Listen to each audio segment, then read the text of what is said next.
Welcome back to Derailed. I am your humble host, JJ Lahey, here with the draft robot, my good friend, Jake Schyvinck.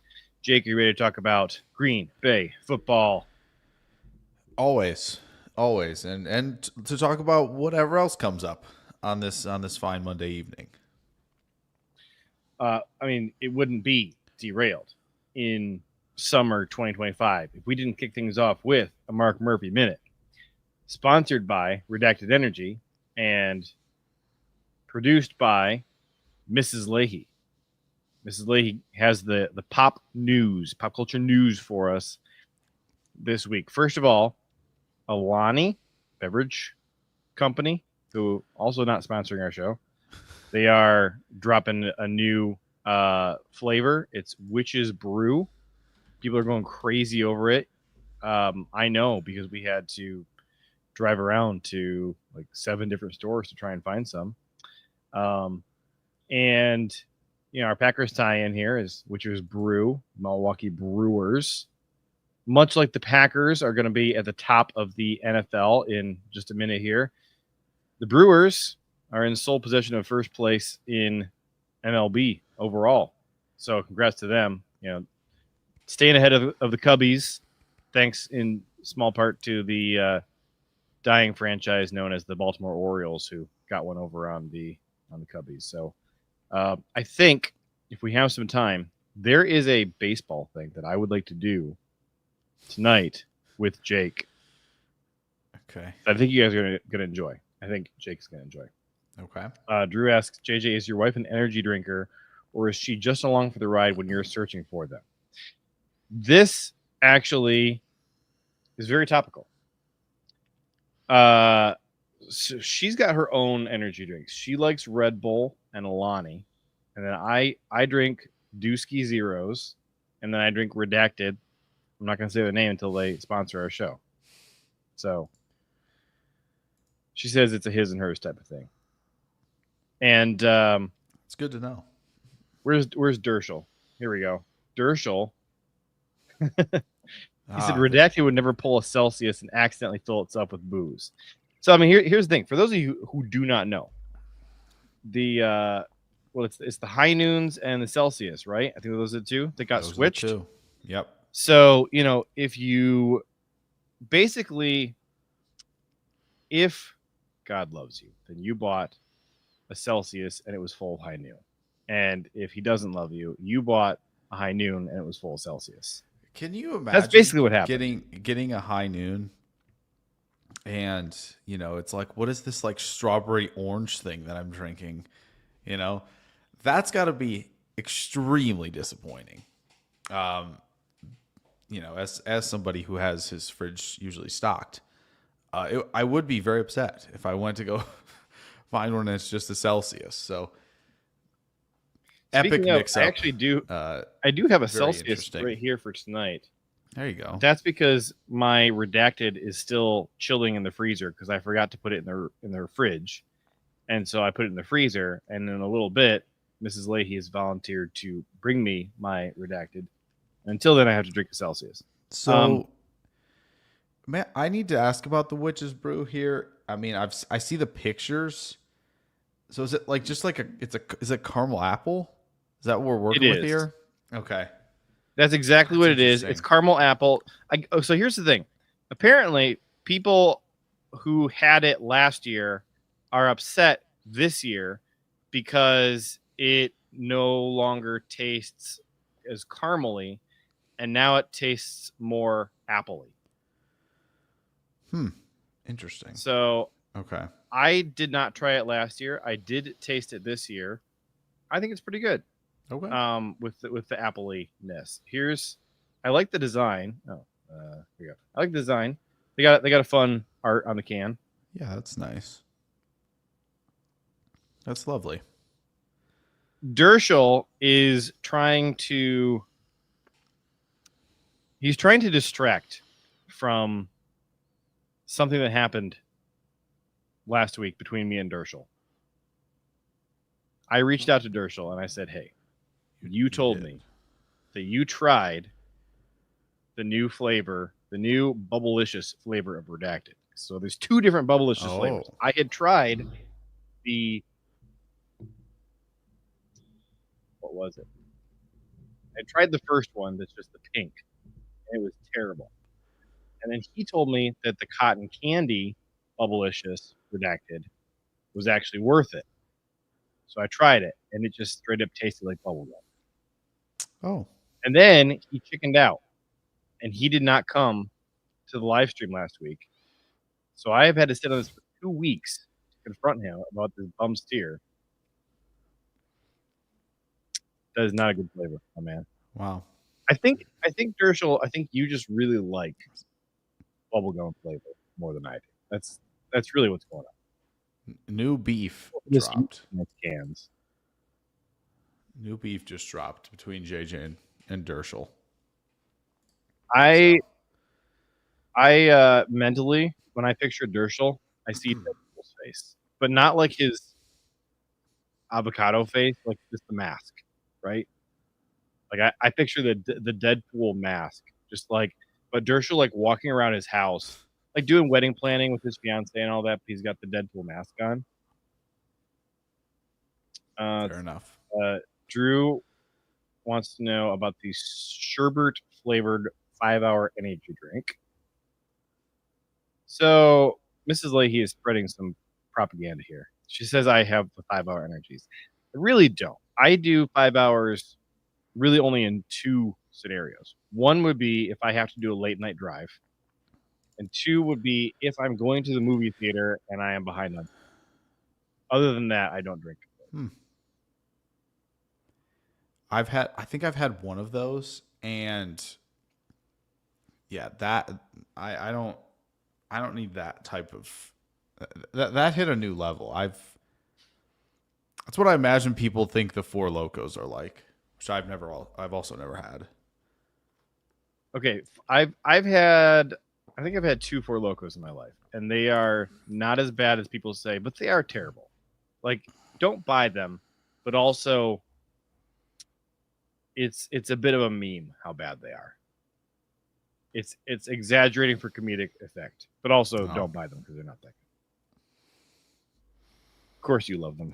Tool for this big on the Four Locos. Wait a minute. Drew says I'm talking about the drink, not the little shot. They have a what? They have a 5-hour drink? Energy drink. 5-hour energy drink. Man, I'm not seeing it. I searched 5-hour energy drink, and all I'm seeing are the little shots. I think you're pulling my leg. Wait a minute. No. What did you search to get something to come up? It was further down in the search.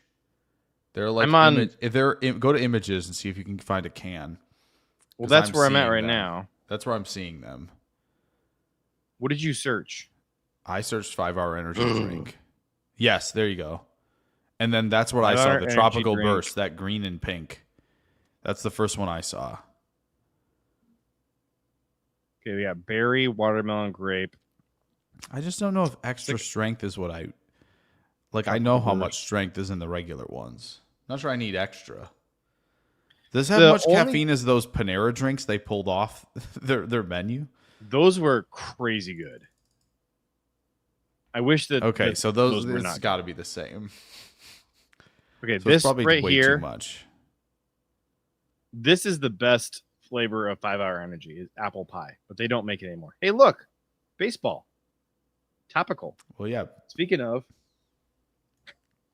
Drew, you have big cans. They have the big cans. I can't say it. I already used that line on. I already used that line on Tool for this. I said he had nice cans, so I can't say you have big cans. When I said he had nice cans. I like all your cans. Where was the other one? Tool for this also wanted to talk about the Savannah Bananas. So my 2-year-old daughter has decided that she's a Savannah Bananas fan, which is great because I get to hear her try and pronounce Savannah Bananas. And it's so funny the way she can't say it. It's basically the best tongue twister ever for a toddler because it's right at the level that they can actually spit it out. Yeah, but it's so not coherent enough. Exactly. She always ends up calling them the Cespa Bananas, which is great. Oh, the Ioana Cespedes Savannah Bananas. I do. I always want that. You all may be wondering why it is that we're doing this live stream on a Monday night. In fact, Jake doesn't even know why we're doing this live stream on Monday night. Nope. It is Too Old for This's fault, and it is Tyler Derschel's fault. They talked me into going to see Fantastic Four. And tomorrow night is the only night I can possibly get a babysitter. So me and Mrs. Lahey are going to go see Marvel's First Family. And you guys made this happen. And that means it affected your schedules. Wait. You had to rearrange so you could come and be here for Derailed on Monday night. So wait. In that way, we are all a part of the great circle of life. Marvel's First Family isn't Korg and Meek. I am upset. That's the second family. It's like okay. It's like the president and vice president make up the first family, or no, the president and the first lady. I got you. It could be the president. That's and vice interesting. President. That's not interesting. usually, and the vice president and we the haven't seen that second lady make up the second family, right? I assume that's that's right. Although it'd be way funnier if it was the first one. Oh, Mrs. Lahey says, I'll bring my honest reviews next week, so be ready.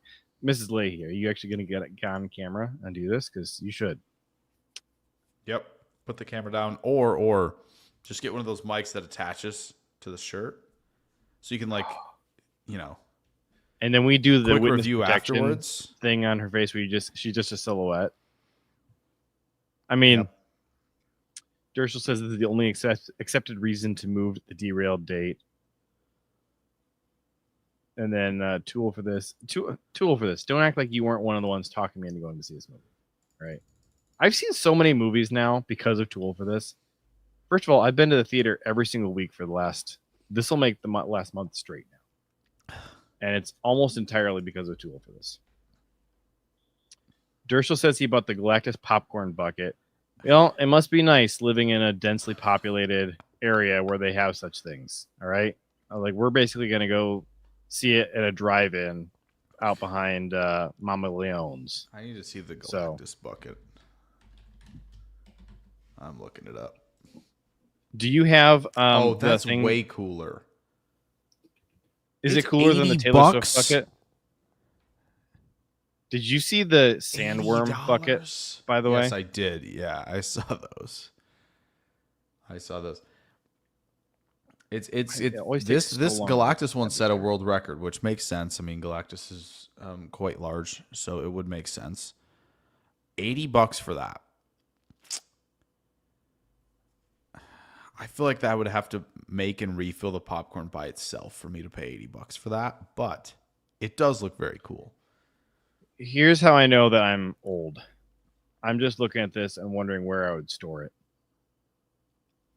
That is a put it on your desk, put it on a shelf My type desk of thing where you're putting other collectibles. Like that's. I have 4 different sets of headphones, 2 monitors. 10 pounds of popcorn, says Derschel. Okay, wait a minute. Yeah, this is also a thing. Yeah, 100%. If that's plastic, $80, no. That thing needs to weigh 20 pounds by itself. It looks like it's made pounds. of And you're carrying that thing like, you carry that thing in like it's a water jug, Like it should be that heavy walking into the theaters. You have to set it down in front of you, but $80. Here's does it get up and ASMR. move? Like I would get an $80 like R2D2 popcorn bucket if it moved. That'd be cool. I don't even know if it would have to move for me to. For me, I think it would. For me, I think it would have to move, but I know there's an R2D2 like popcorn popper, essentially. So you just put the kernels in and it pops it for you in R2D2. And the top, what about the a dome, Zoltar bucket? The dome is the bowl, which I think is also that actually Zoltar bucket would be kind of sick. Also,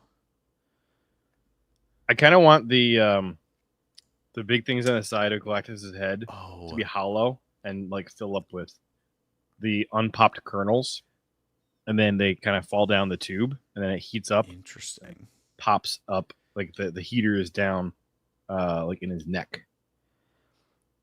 Are you gonna get one when they come, this has to be inevitable. They're doing it for this. When the Mandalorian and Grogu movie comes out, they have to be doing it, right? Yeah, they have to be doing it. A movie? Mm-hmm. They got to do it, right? Mando and Grogu popcorn buckets, like that has to be a thing. I would get the Mando one. Yeah, same. Like Drew says I have the Hallmark Star Trek ornaments that all talk to each other. What? I've never heard of this. Cool. Sounds amazing. Yeah. I just have lots of sports ornaments. Oh. Hallmark Star Trek ornaments 2025? Are they recent? I don't know if I'd want ornaments that talk to each other. I definitely would. You remember when we had all these plans to talk about Packers family night, and now we've been on the stream for 18 minutes, and we've only just been talking about energy drinks, and Fantastic Four. I wasn't gonna say it, but I'm glad that we haven't yet, because I have no clue what happened during Packers family night. I couldn't tell you a single thing.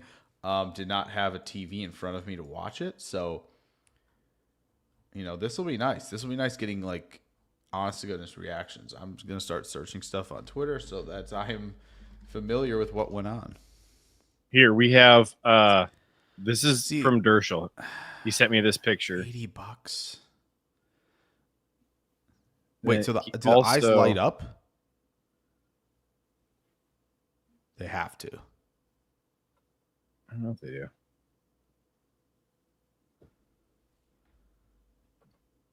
Thank you, Mrs. Lahey. Look, we got the freshly chilled. Oh, excellent! I showed the logo for half a second. Ooh, we have the redacted drink. And here, this is the bag of popcorn that it made. Apparently, that is humongous. That's crazy, Dershel. Where'd you put all that? Tool for this said we have more people in the chat than the Bears had at their family fest. That's tough. I saw all the Bears fans, not even the Bears fans. It was the Bears media. It was Greg Gutfeld or Greg. What's the guy's name? Greg Gabriel. What's the guy's name? Yeah, I think the other Greg.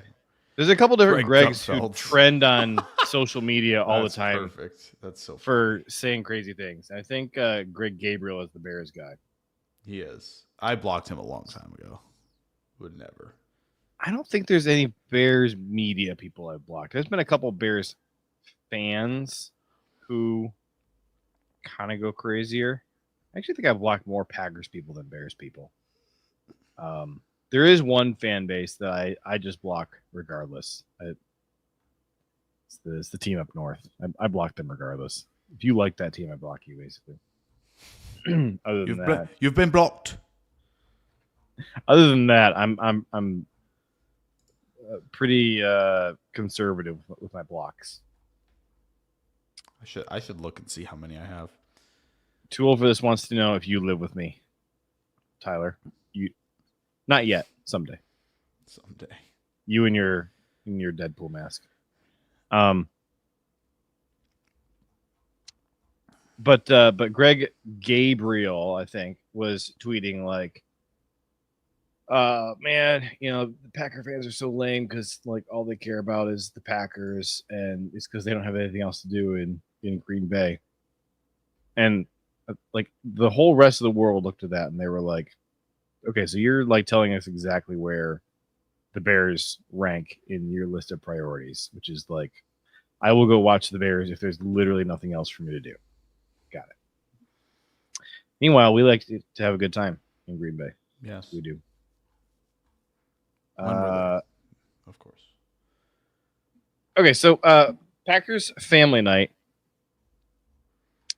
I don't know that it told us a lot, frankly, other than we maybe don't have much in Jordan Morgan, and Anthony Velton doesn't look too good.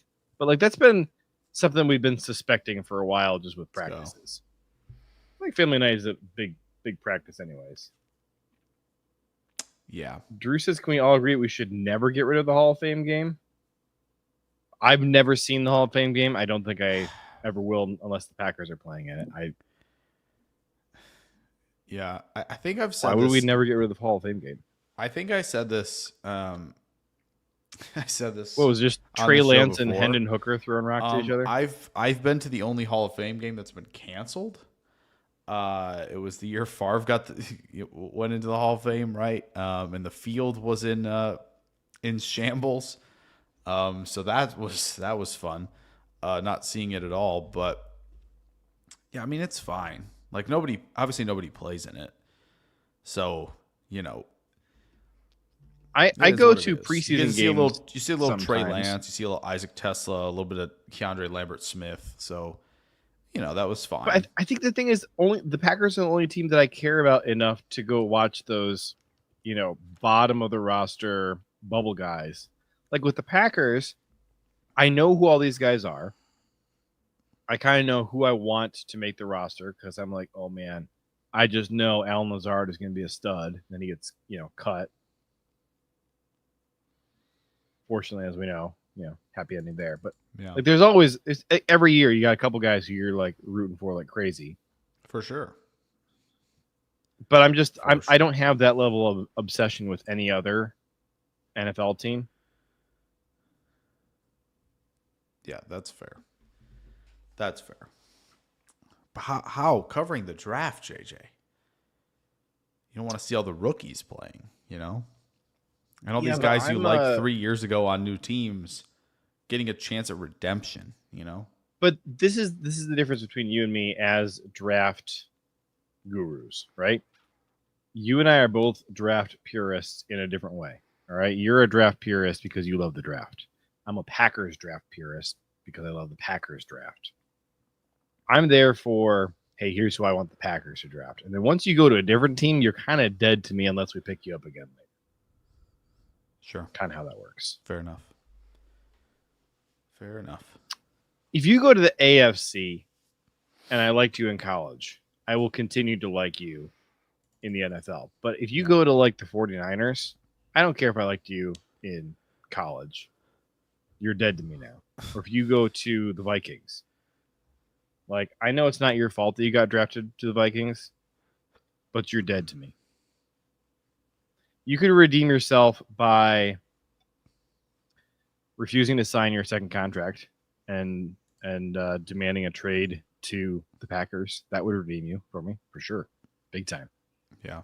I'm sorry. Look, I am who I am. All right. I'm a Packer backer. Packers homer to my heart. I can't help it.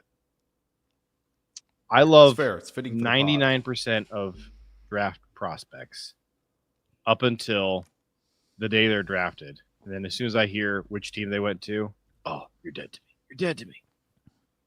There's very few guys. I would say Justin Herbert is an exception. Like, I basically was just really relieved that he didn't go to any of the teams that I super hated. And I was happy to be able to keep rooting for him and loving him in the NFL. Yeah. Again, if you go to the AFC, I'm probably going to be able to root for you regardless. If you go to the NFC, there's just 15 NFC teams that I hate a ton. Sorry. It is what it is.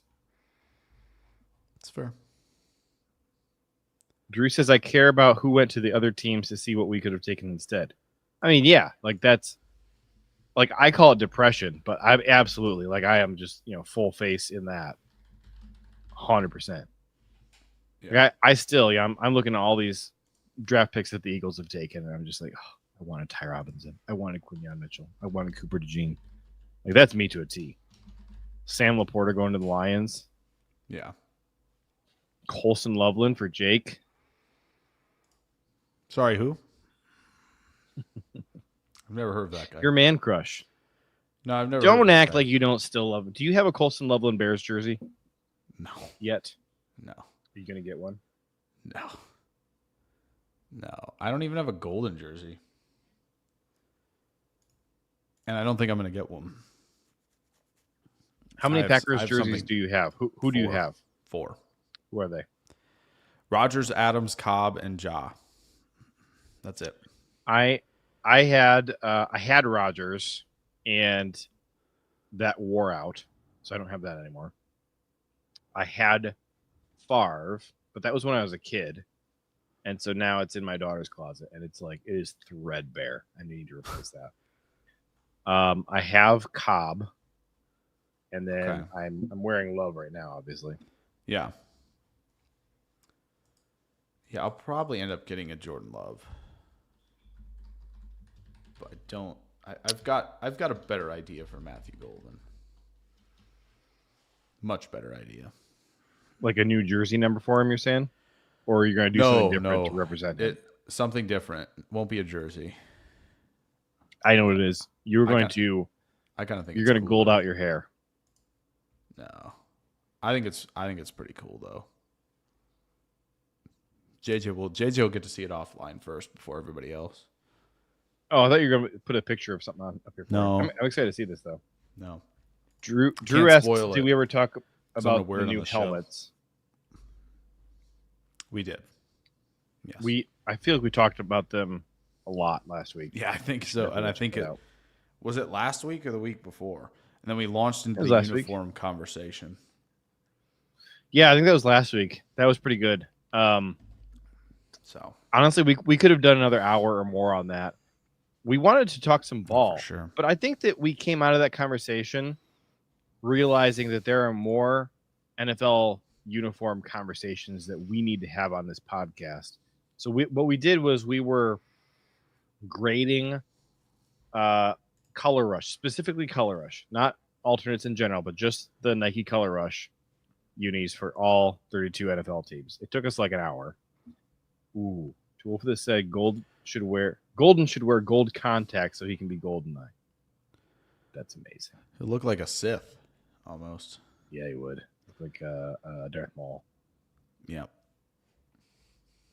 Okay, and then was that the Mark Murphy minute? That might have been the Mark Murphy still minute. Going? It was the Mark. Oh, this week? No, like last week. I think that the Color Rush thing was part of the Mark Murphy minute, was it not? I don't know. The Mark Murphy minute lasts way longer than a minute always. So that is the beauty of it. That's like when I say, you've wasted another perfectly good hour, and you're sitting here for 3 hours. It's 3, yeah. Jake, I'm gonna let you make the call. Would you rather do the baseball thing right now because it is gonna be, I think, really fun, or do you want to talk about the Packers family night? Can we do one more thing before the family night? You actually have your thing? End. Yeah. I didn't know you had your thing. Yeah. So okay. I think people have seen this. And if you haven't, prepare yourself. Because it's honestly pretty brutal. The NFL did release their sideline collection. The hats are here. Okay. I haven't seen this. I couldn't believe what I've seen. Green Bay's might not be the worst example, but they're still not great. I don't like this. So I'm very excited for this. We're gonna get them. So essentially, they've just put the logo and tiny text into like squares and rectangles on the hat. Squish your window together, left to right, so it'll get taller for us. Squish my window together. Yeah, like make your browser window more square. Go on. It's not working. No, you got to resize the window. You will have to tell me how to do that. I have no clue what that means. Like pull the window down so it's not maximized. Nope, no clue what you mean. I don't like that hat. I know that. Or should say those hats. Ooh. That doesn't look Packers at all. See, here's the thing. That alternate GB logo, that throwback GB logo, the new thing they came up with, it worked when it was dark blue with the yellow letters. This just looks like the New York Giants. This doesn't even look like the right blue that they're wearing on the uniforms. It's not even close to the right blue. Yeah. And then we've got these weird all white, which I can't even see. I hate that less because I can see it less. What's your stance on bucket hats and visors in existence? These stink, by the way. Here's a Rams for fun. Again, like what are we doing? Why are we doing this? That's bad. Send help. That's really This bad. is as brutal as it gets. What is this hat? Team even is that? Is that It's Denver? Denver. What is this? That's more like the What is Tampa this Bay hat? creamsicle color. You deformed the hat. This stinks. I don't like bucket hats. I don't. Like, okay. Here we go. That's cool. Here we Those are go. cool. Here we go. This is all of the hats in order since 2018. 2020 kind of stinks. 2020, yeah, not the biggest. 2023 is terrible. I love 2019, because it's the color, it's the logo, and then they put the year when they were established on the side. Great, no notes, perfect sideline gear. On the side. Like, it's perfect. No need to do this. And then 2022, I think if you want like the alternate cream color thing, I think it works better for, some teams than others. But I like the pennant, the Eagles, and the NFC. I like that. It's something new-ish. I have a couple of those, as my dad and I have built our like collection of all 32 teams in their hats. I liked that. That was good. Yes, 2023, abomination, terrible. Don't do that ever again. You don't need the two-tone. NFL logo doesn't have to be that big. Really dumb. The patch on 2018 was way too big on the side. Like, what are we doing there? You can have those fun little accents in 21. Those really don't bother me that much. 24 was fine. You have those kind of colors coming down right underneath the logo. Again, not overwhelmingly distasteful. But then, again, at least the logos are big on all these. What are we doing? What are we doing? Well, isn't it Kyle Shanahan's fault? It looks so dumb.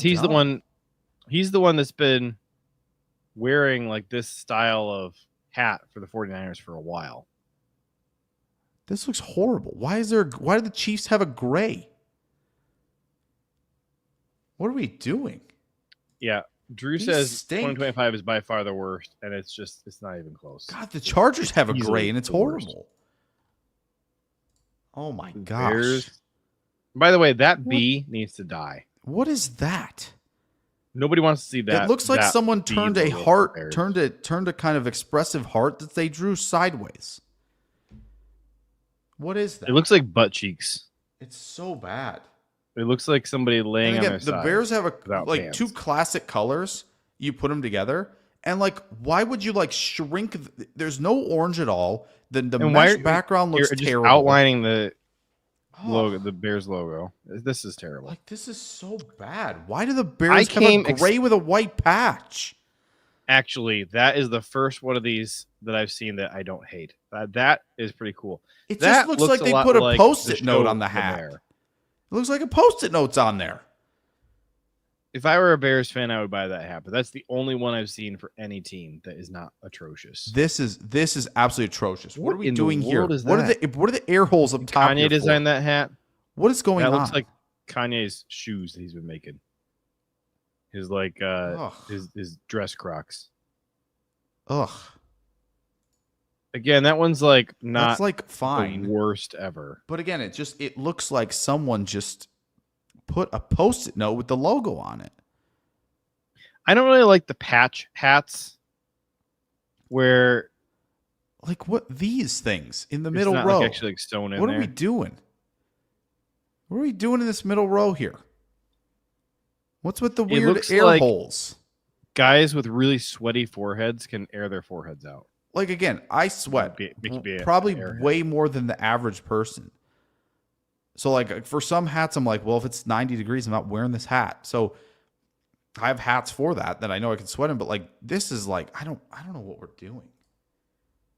Like, first off, these, right? We talked about that middle row, but then if you go back up to Denver's, like, this is the biggest abomination I've ever seen. What the heck is this? What is this? That is the ugliest. What is this? It's the dumbest looking thing. Guys, so if you're looking for a new hat, just hope that they have previous versions. Oh, look at this. Over at 47 brand, look at this. They're doing interesting stuff. If I'm a Broncos fan, give me that top left hat all day. Bottom center. That's center, what you want classic. if you're a No problem. Broncos fan. No problem with that either. That's perfection. Like, we don't need to do like this. You want, like, listen, I'm not even going to judge. You want the cursive, like, writing with the logo on the side and it looks like an actual hat, perfect. I don't care. Works for me. Is this bottom left a little eccentric for my taste? Sure. But at least it like, I feel like, okay, I'm getting a hat that I would like. Like it's just the Philly thing is it's just such a perfect encapsulation of like 2 of the last 3 years being absolute fumbles. And JJ kind of was out on 2020. So essentially 3 of the last 6 absolute fumbles. Now 2022 is elite. I have those hats. One. Yes. I got them in like Cincinnati and the Giants. I love those hats. Those are sick. Especially if your team like looks good with the cream color. Like if you look at the Arizona one from 2022, gosh, it looks good with the cream and the red. Looks so good. And then they do something good and they follow it up with utter trash. 2020 after 2019 and the 2 odd numbered years, it's help me. Help me understand. 2022 we peaked. I don't know what we've been doing. Like Drew is making me do. People like actually, you can't even see the Bills logo. Like what is that? It doesn't even look red. That looks terrible. It looks like it's brown. See where it says cooler heads prevail, and he's not even wearing the like airy, sweaty forehead out with the holes. Yeah. So Drew makes me do a He should be $10 here. He says the best hat ever is the Green Bay Packers NFL draft 2016 3930 flex fit new era. Wait a minute. I might have So that. I searched this. I might have that.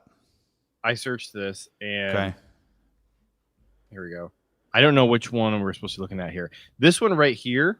I think it's the gray. It is elite. I have this one. You think this is it? I think it's that. 2016 3930 flex. This is what he said. Yep. But this one, I wear this one all the time. Okay. This one's not the one underneath that one that you're highlighting. No. Yeah. I don't like what. That one. What does that look like? That sound one like just a weird scoreboard. It just says John Deere factors to me. Yes, I don't want that. This one is not bad. Like this year's is not bad, especially if you got the pin. But I'm trying to remember. It's a step backwards from this one. I had the flat brim of the 2016 NFL draft hat for Green Bay. It was not gray on the top like that, but it on the underneath it had like the holographic logo under the bill. So I think I still have that somewhere. There's camo underneath. You can't see that is green, gold, and gray. That would be cool. Green, gold, and gray camo. I kind of like this one down here. This like trucker one. This one I have in a flat brim. And then I like this neon one. What year was this? Was this 20? I want to say it was 22. No, this was 2020. Wasn't this the Jordan Love draft year? I think this is what I have. I think it was. Ooh, I like this one. I think I found what I have. I'm pretty sure.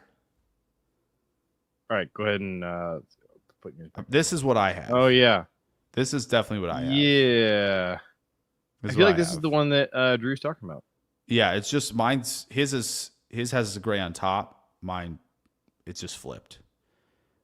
But this is what I had for sure. Which is like, okay. So then we have logo. Cool. Underneath logo, hologram. We're not putting weird stuff on the thing. If you don't like the gray, you don't like the gray, and that's understandable. You could go all green, make it even better, for sure. But like this is fine. Like we're showing the logo. I don't think it's like an old person like boomer take of like, oh, you can't see that. Why do you not want to see it? Tool for this and Dershel are battling here. Tool for this says, I want the blue and turquoise one. And then Dershel says, that teal Packers hat might be the worst thing my eyes have ever seen.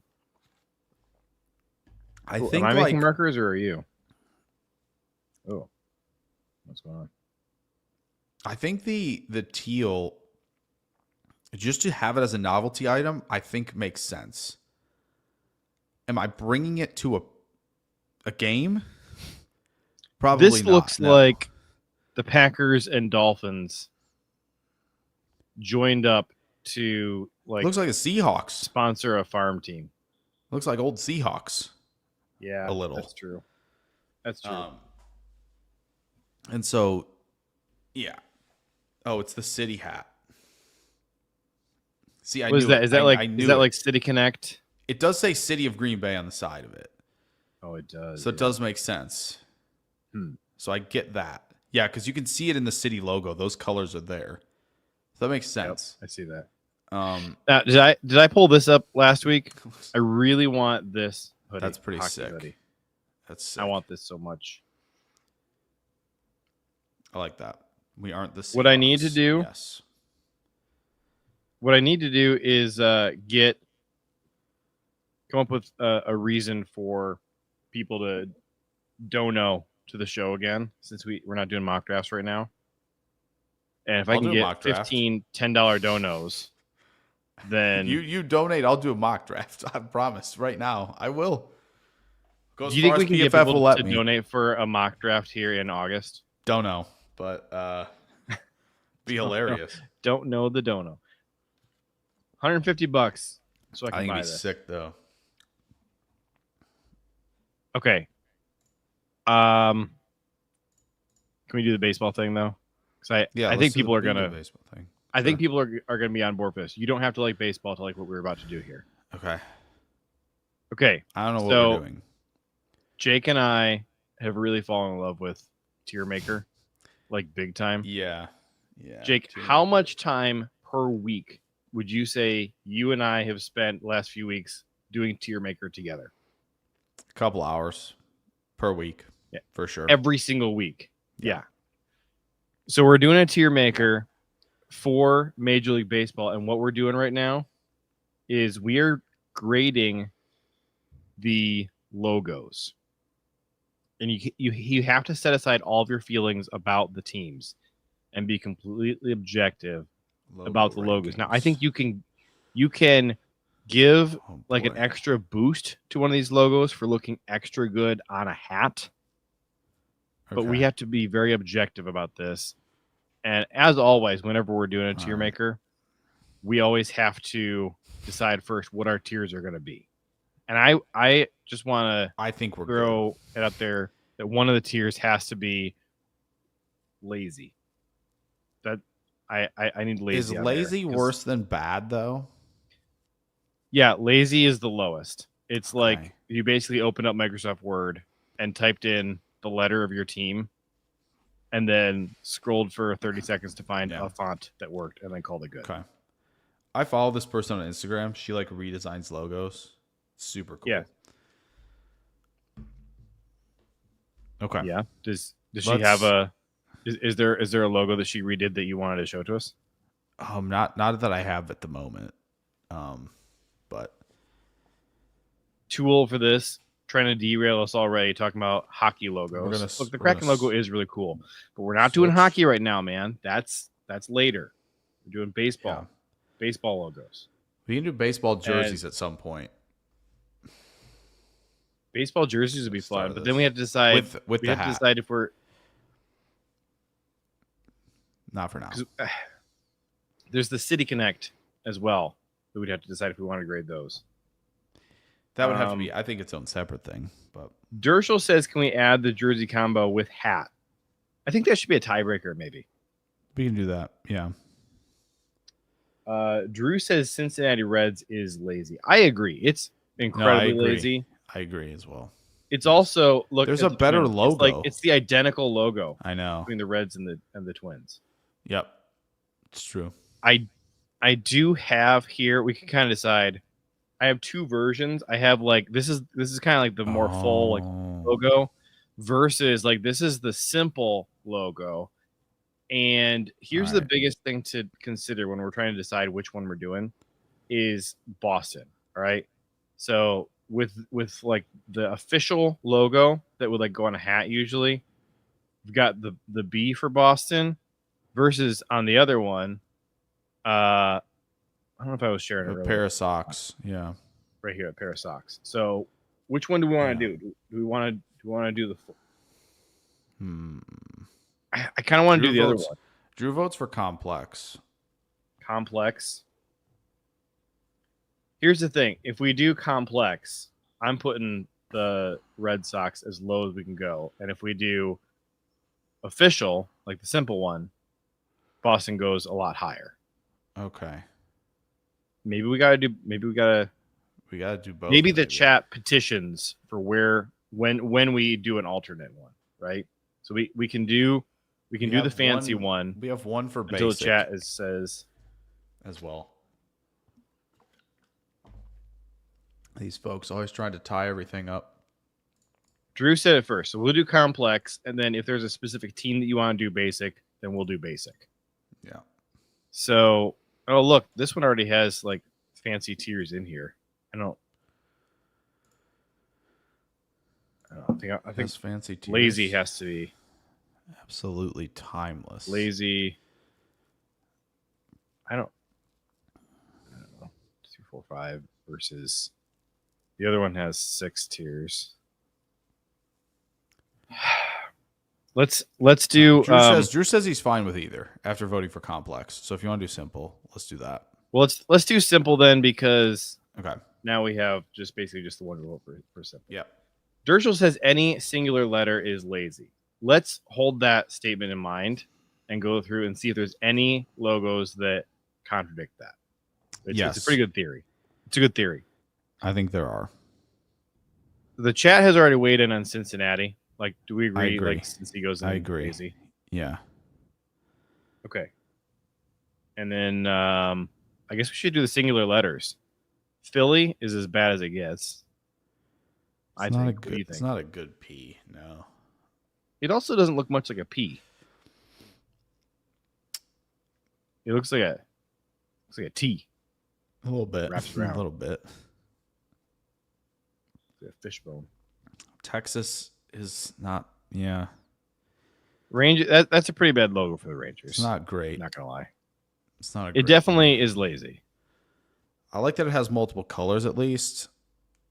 It's got all the colors there, but do you think it can go higher than lazy? Yeah, probably. But okay, why don't we just say boring? Okay. Or uninspired? Here we go. Inspired. So let's see. I think the A's have to go in uninspired. Yeah. I think the Pirates have to go in lazy. That's just bad. I don't know. I feel like I like theirs better than the A's personally. Really? Yeah, kind of. I don't know. It's got their name is the Pirates, and their logo. It's got spiky. Like, look, if your name is the A's, like, what are you gonna do? You just have to do a freaking A. But if you're the Pirates, you don't have this is the to. best You could have done Oakland. You could have done something with Oakland. Not anymore. You can't. Pittsburgh Pirates is all P's. You're not going to do PP, right? I think that like you have STL. They've been PP on the field lately. Just saying. You like LA and New York, right? You know, like what are you going to do? Are you going to do PP? Yeah, I'm going to say Tampa Bay. Kansas I'm going to say City, that right? the That's fine. Pittsburgh Pirates had to do something pirate themed. Like, look, just last week we were looking at the Tampa Bay Buccaneers alternate logo with the big pirate ship. Do something like that. That would put you in S tier, easy. Can we put someone in S tier? Drew says PP is in yellow. I know, that's what I mean. They're behind the 8 ball. Also, right. The Reds had an alternate logo, and I liked it as well. I know Dershel's saying doesn't know why the Pirates changed theirs either. What, this alternate logo? No, they had one. They had one in the I think the 70s. But let's see, like in this one, the Pirates, yeah. Which one? The first one. Actually, this is not awful. It's not great, but it's not awful. This one? No, should have been the first on the list, I thought. Good with that. That inside the C is better, I think, also. But anyway, we're getting sidetracked here. We've got only a few on the board. I want to put one in S tier right now.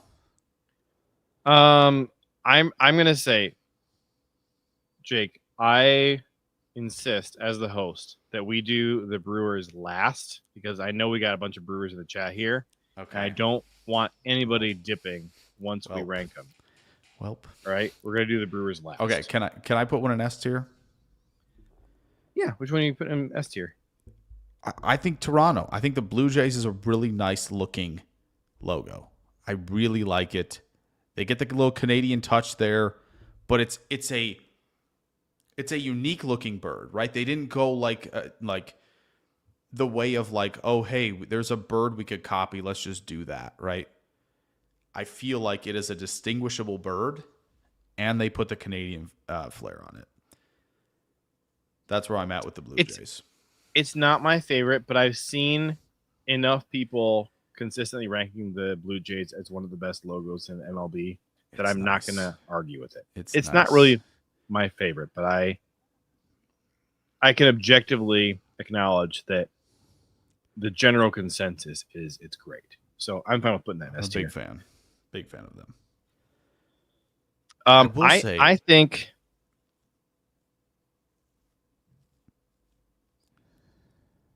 I've always really liked the Angels logo. I agree, 100%.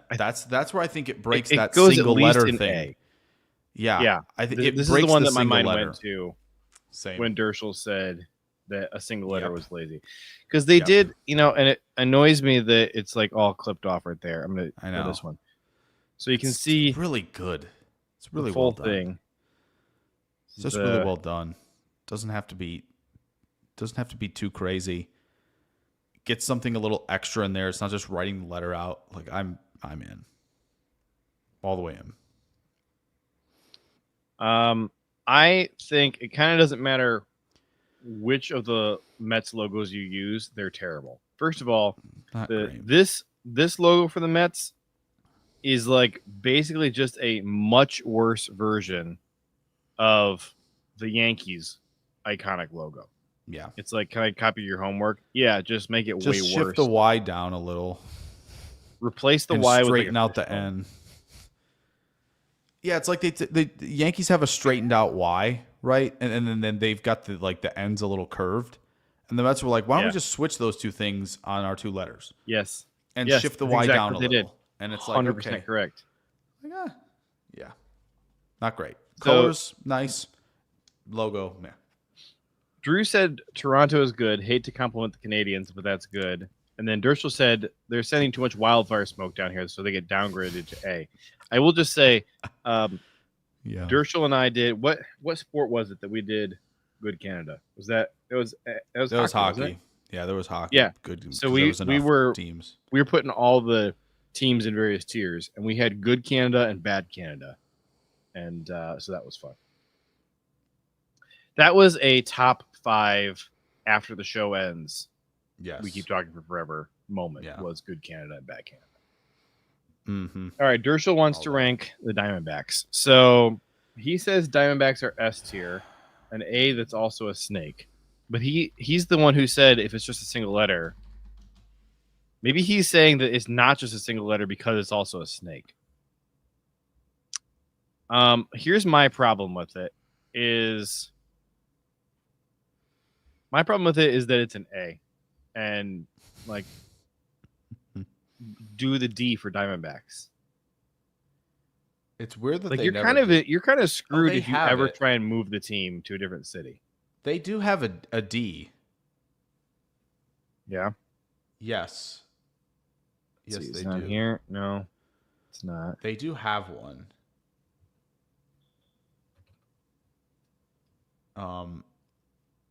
This one? Yes. Bad. Yeah. I think I hate it. But it's not bad, but I hate it. Do you like them going back to the teal like they had with the teal and purple? Or are we out on that?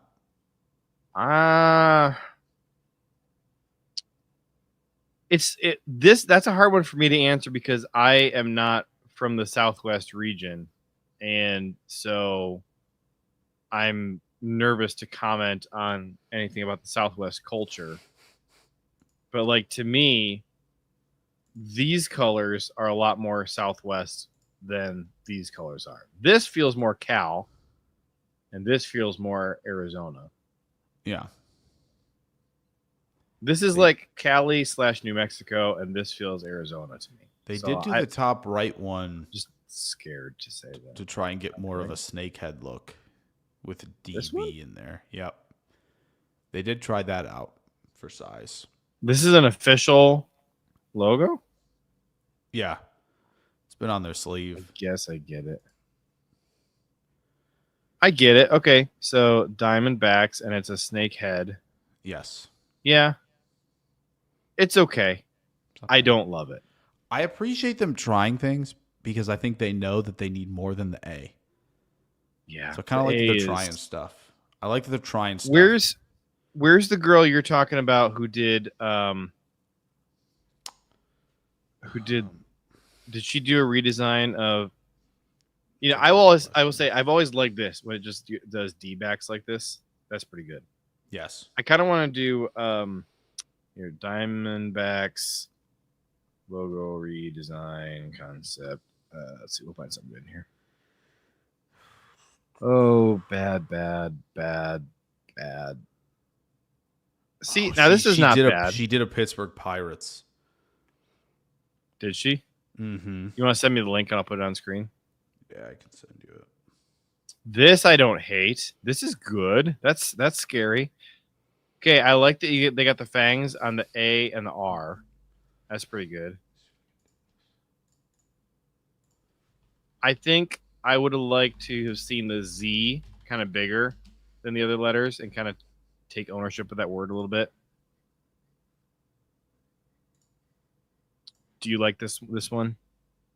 Yeah, I don't. Actually, I like that. This one's got the not fangs. terrible. It's got the fangs coming out with the A and the R and the A. Yeah. Yep. I do like that. This one's not awful. Yeah, that's got some. I think this is my favorite right now. Dershel said their stadium is fantastic. I've never been there. We need Bruce Edmonds in the chat here because he lives down that way. I think I really don't like this D where it's just the snake. That's not my favorite. Okay. All right. Did you send me that thing yet? I haven't. Because I'm trying to get sign into Insta on my. This is terrible. That's just bad. Drew says the A with the snake is too much focus on the snake. Yeah, that's true. It is. Oh, here's way minimalist. Whoa. That is awful. This is way too complicated. And then down the corner here, this just looks like a really short snake. It looks like a slug snake.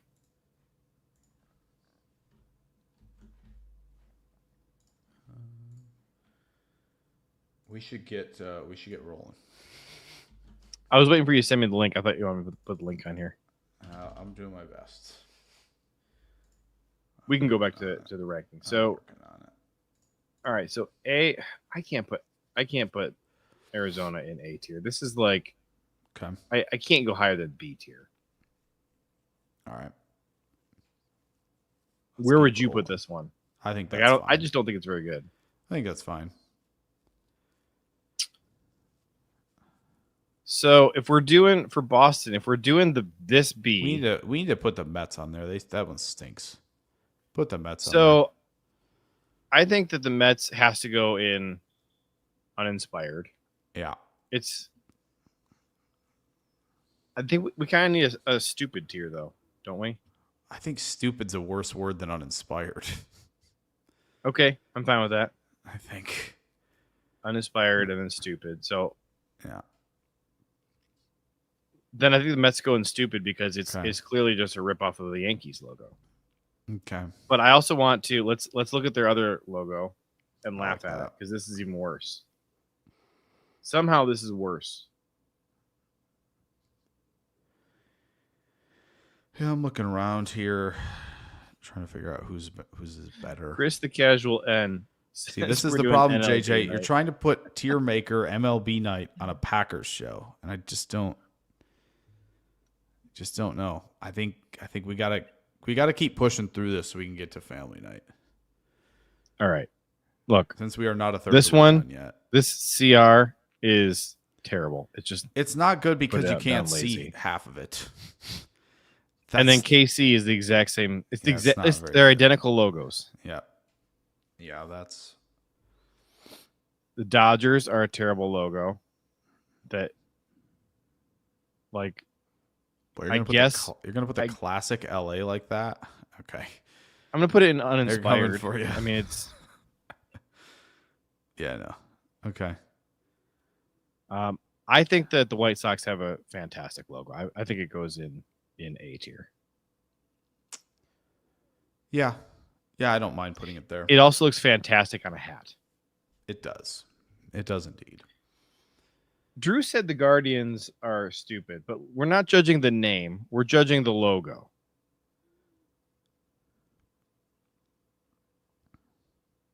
I see what they're trying to do here. Could they Is have this done the it better? only 3D logo? I think it is. So they get points for being the only 3D Yeah, logo. I think. Yeah, I wouldn't call. Because the Rangers aren't 3D. That's just like a drop It's shadow. just kind of. Yeah, it's a shadow. I think I'm going to I give don't an mind extra half point to Cleveland for like their new Block C logo. So they had an old one that I really hated, which is right here. But now they've got like the angled one. Yeah. So I'm I going like to give them that. an extra point little for redoing the C and making it interesting. As you said, the kind of 3D look, I think they could do better with it though. I do think they could do better. I'd probably put it in B, but like I think there's a lot of potential there with that. I think they could take a peek at a redesign soon and as you said, Yeah. it's like it's 3D and I think you could take it up a notch. There's a lot you could do with this to make it better. I think so. I mean, for starters, and give them a again, better I think name it's the better than Guardians, it's but Yeah, and I think it's just I'm not uninspired at all from that. They're trying something. They're trying something. Kind of like the Diamondbacks are trying stuff that teal, they're trying to Yeah. Speaking of something where they didn't try anything, Padres. You can barely SD. even see this. SD. Yeah. Like this is It's funny, I think it's the same on the other one, isn't it? I think it is. Let me check. Yeah, we can't do that. Yep, there- it's there. it's- My goodness. Yeah. Don't have a bad. secondary. Yikes. At least like the Rockies and the Royals and their secondaries are like, oh, you've put a crown on the Royals thing. That's good. You put a mountain in the Rockies thing. Like they tried something else with the other logo. San Diego says what no, they thank tried you. was terrible for both of them. But San Diego just said, no, we're fine. Pittsburgh goes, we'll keep the P going. Not the PP.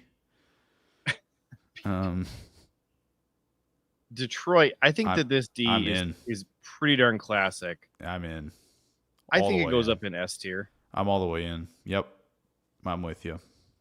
I think it is a better single letter logo than the Angels, which is saying. Yeah. Yeah, I would think so. Tool for this says they could have at least had a Friar playing baseball or something. They would have if it was minor league, but major league has to be a little more buttoned up, I guess. Okay. You want to be controversial? Let's rank the Yankees. Where's the Yankees logo go? I think that's a good spot. I think B is about right for I it. think Like it's a good spot. it's very classic, but if you it tried is. to propose it as a logo today, nobody could take you seriously. I mean, it's kind of like what the Twins tried to do. Yeah. The Twins have a couple of things going against them. One is it's just the Cincinnati Reds logo. Yes. Two, And the Texas Rangers nobody logo. looks at that, and if you are not like familiar with the Twins already, you look at that and there's no way to tell what team that is. You would not think Twin Cities. You just wouldn't think No. it. It's not going to come to mind. You didn't know them at all. For starters, you would think about the Chicago Bears. You would think it's TCU. And then you would think Cincinnati Reds. TCU or Traverse City. Yeah. Yeah. So I think this is going in stupid for me. Okay. It's not lazy, but I think it's stupid. No. Okay. The Giants, though, they go right in lazy tier. It's like what LA did, but worse. Yeah.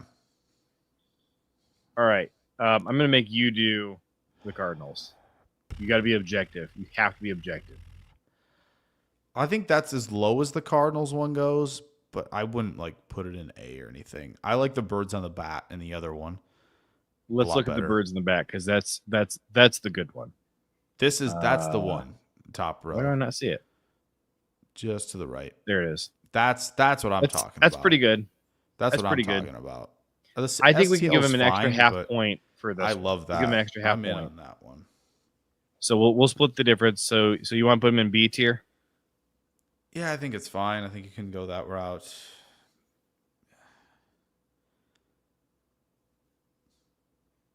Tampa Bay goes in lazy tier. Flip to the tab.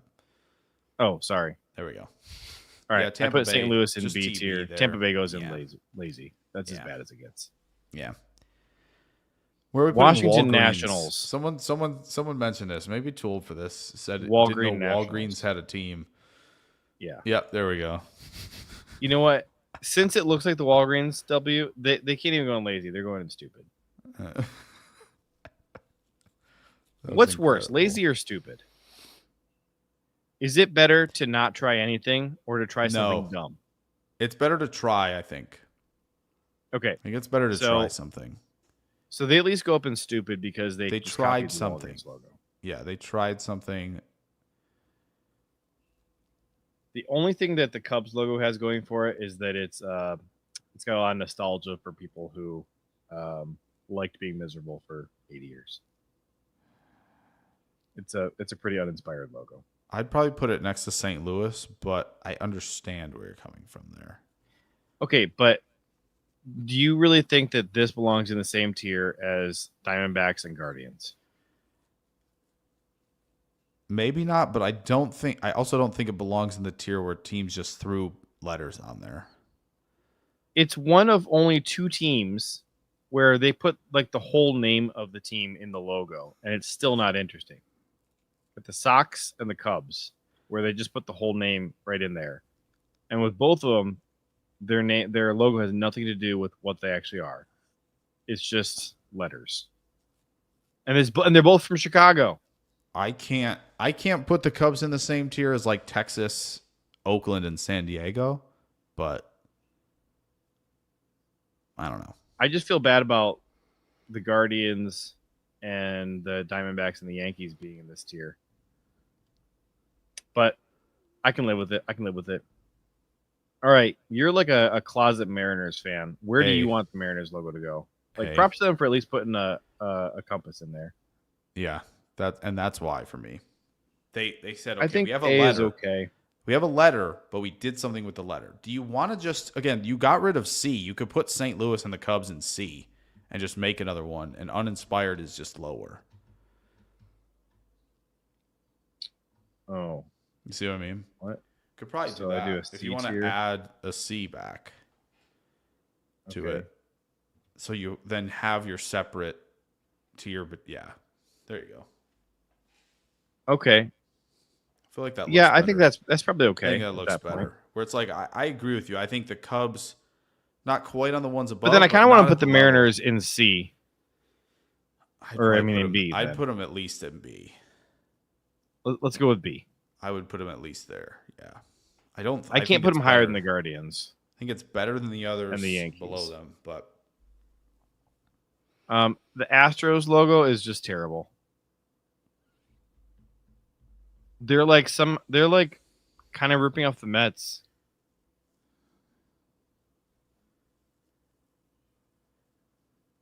Do you have anything positive to say about the Astros logo? Does it do it for you? It does do it for me, but I'm good with wherever you want to put it. Where would you put it? Probably in B for me. You put it in B. I would. I can't do that. I could do... Like, it's not as good as the Mariners logo. Do you like the old one better? Let's look at the old one here. The one they had from like, I don't know, till like 2012, I want to say.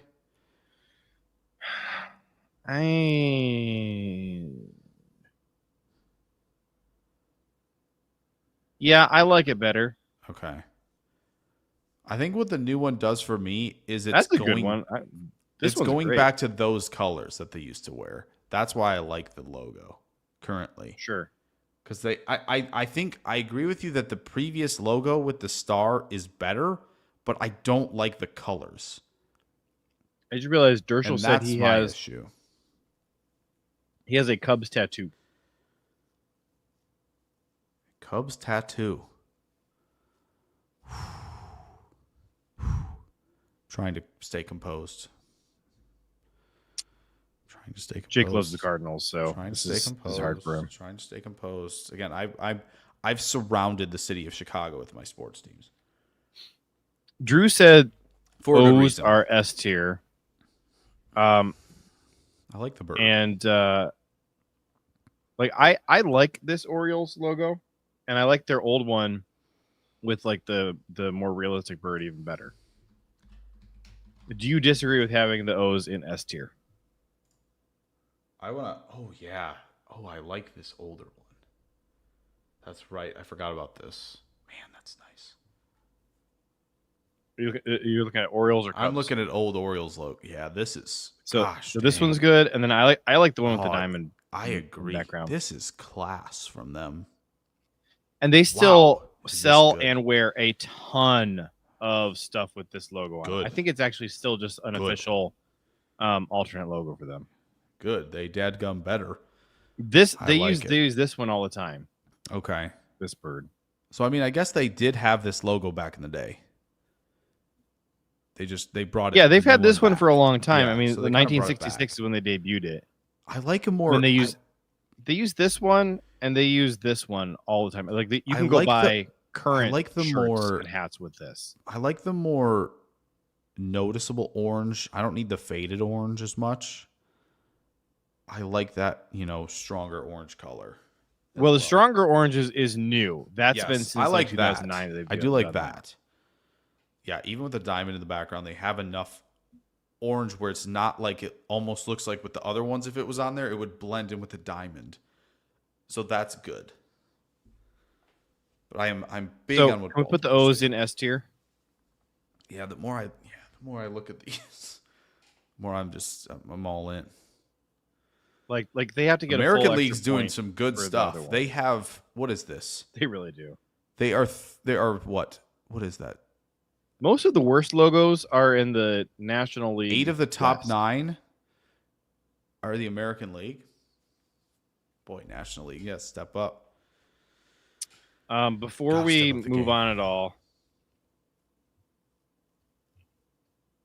here's Dershel said that he's got he said the tattoo is the old school Cubby Bear logo. I don't know which one he means. It might be the blue with like that tannish brown is what he's talking about. Oh, maybe this one right here. This is not bad.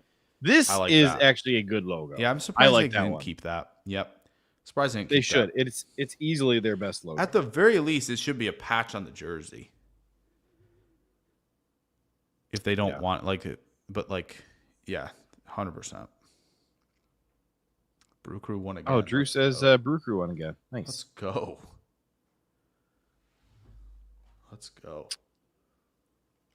All right. All right.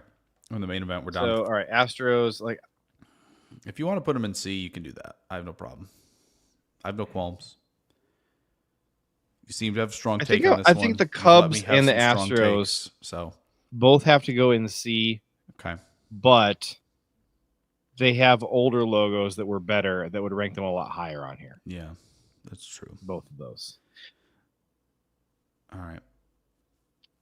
4 more, and we got the main event to close us out on that one. So Red Sox, you can't go higher than uninspired.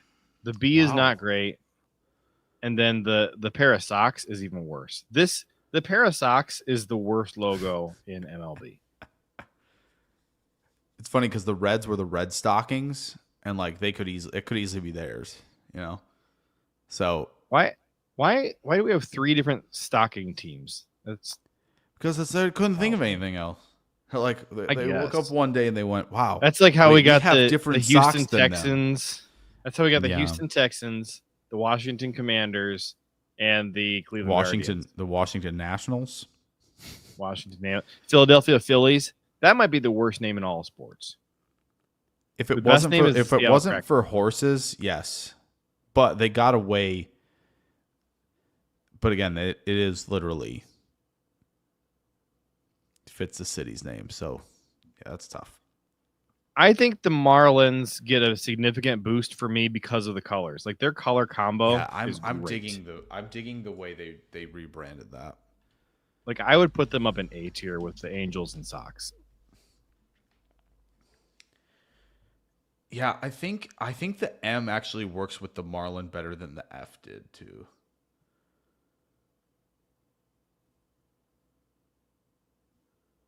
I kind of think.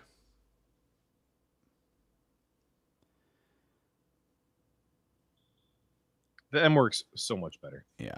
It's just like it looks like they just kind of like, I don't know. The F is just, it almost looks wrong that it's there. The F and the M looks just, yeah, it's like, okay. The M just fits. And the new colors are. The fin is the point of the M, right? So like that is another massive point in their favor of like, oh, we found a way to make the fin work within the letter. Like, yeah, look at that. Look at the fin. That is a great detail. Should we bump them up one tier or do they belong in A? I don't know. I still think A tier is high quality. Yeah, for what we have going right now. And A is where I want to put the Braves as well. Yeah, I think A works. I think B could work as well. It's a good one. Either way.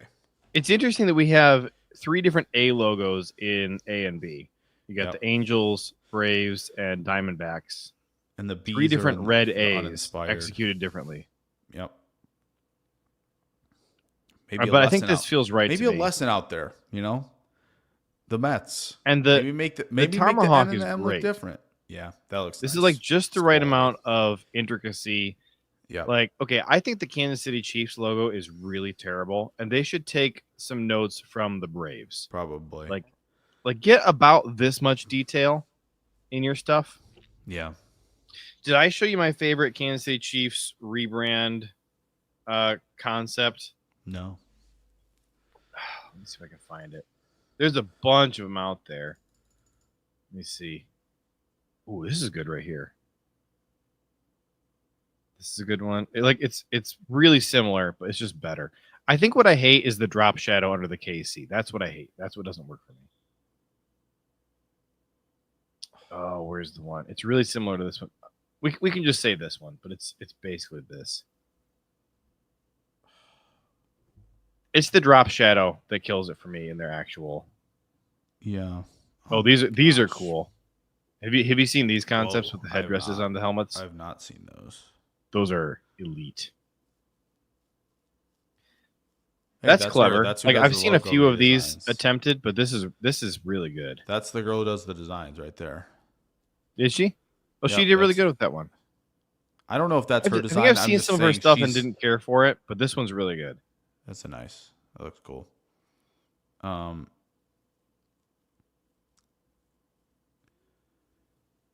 So we have a trade. Breaking news. By the way. NFL trade? Packers? Yep. No, not the Packers. But I got really excited for a half second, and then I remembered the Raiders are trading Jacorian Bennett, their 4th-round pick in 2023, to the Eagles in exchange for Thomas Booker, a former 5th-round pick in 2022. Watch this be the deciding move that determines the Super Bowl. If I remember correctly, there was a lot of talk about Jacorian Bennett in that Cincinnati game last year when he was going up against Chase. So that can just not be good.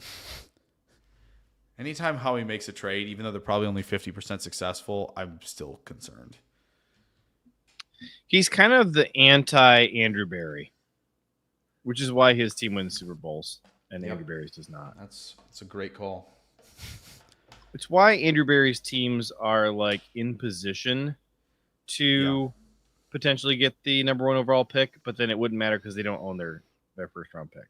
Right. Exactly. Mm-hmm. I really wish I could find the one, but all right, let's go back to here. We got the Brewers. One left. I feel like it's got to be unanimous. This is the laziest logo. I mean, it's S tier, obviously. I liked their old one better, but this it's so good. It's putting the M and the B into a glove that holds the baseball. Yeah. Like, we have done exactly what we need to do here. What else can you say? I did like this one better. Really? With the interesting. With the wheat. Yeah, I liked it a lot better, actually. Okay. Before they changed it, this was my favorite logo in baseball. And Wow. now, it's good. It's very good. It's still probably one of the best. I mean, clearly, like we put it in S. Like, you agree it belongs in S tier, right? Like these are the 4 best logos. Yes. I'm all the way in on making a glove out of M and B. Like, there's just there's not much better than it. Like, and I think like the 4 at the top are really good. Like, the Tigers doing something different with a letter. The top 4 in. Yeah, I think I'd maybe change 3 and 4, but like I'm in on that. It's really good. Really said the old M looks like it would be really nice on a beer can, and that's literally the name. That's exactly my point. They needed their own point. They should have kept it for their own beverage, is what they should have done. They should have, yeah. At the very least. Brewer beer. Imagine just getting brewer beer. Yeah. And then having brewer beer sponsor this podcast. Yep. Bruce Edmonds is here. Give me the main reason for each NFC North team to win the division. That's great. That's great. I think that's a good question. A worthwhile back on track here. That's a worthwhile question to answer, probably right now. But I'm going to say back on track question of the week. Bruce, you do not win Derailer of the week because you did the opposite. You are the Railer of the week, so shame on you. I think the Vikings is probably the easiest to like make this argument for. I'm not saying they're the most likely to win, but they're the easiest to give you the short answer for, which is this team has a phenomenal situation for a quarterback to walk into. And if J.J. McCarthy, having been able to sit for a year, is a good quarterback, that's all they need. Now, I think that their offense has some issues. I think their offensive line is not that great. I don't like the receivers outside of Jefferson. But the defense is going to be probably the best in football or top 3. Wow. Best in football. Yeah, I'd say top 3. Bold take. Okay. I'd say the Vikings are going to have a top 3 defense this year. Okay. Yeah, I think the Vikings one is, as you said, it's probably the easiest. It's their 2 first-round picks in 2024 live up to expectations. Very simple. You said it, McCarthy, and if they get production out of Dallas Turner, in addition to what they already have up front, I think their defensive line is gonna make life miserable for some teams. I think that Flores and Halfley are both putting on master classes with not the greatest defensive rosters, and I'm kind of here for it. Yeah, I agree. Who do they open the case with? To make for the Lions? Addison's missing first 3 games. Who do they have? They got Addison, Naylor, Jefferson. They still have Rager, I think. At Bears, Atlanta, and Cincinnati. They do not have Rager. He wasn't good anyways. Last I remember, Rager was in like LA with the Chargers. I think they don't have KJ Osborne anymore either. No, Osborne was in New England last year, so unless he came back. That's right. No, I didn't hear about him coming back. They drafted Ty Felton.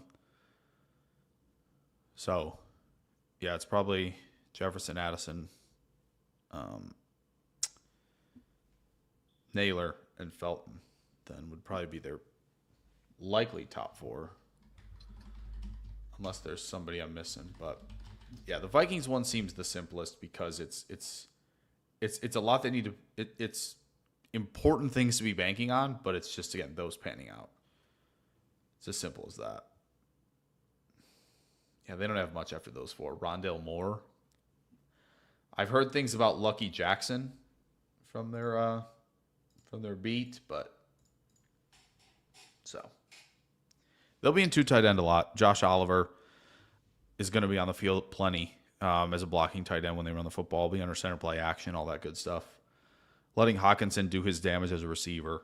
So I don't imagine they'll be in 11 a ton. So, yeah. Which team's next? Lions. Lions. The case to make here is that they probably have the best roster in the division.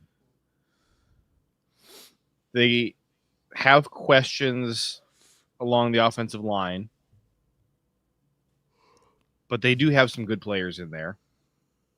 Yeah. The defensive line, again, just depth is a little bit shaky, but I think that their starters are good.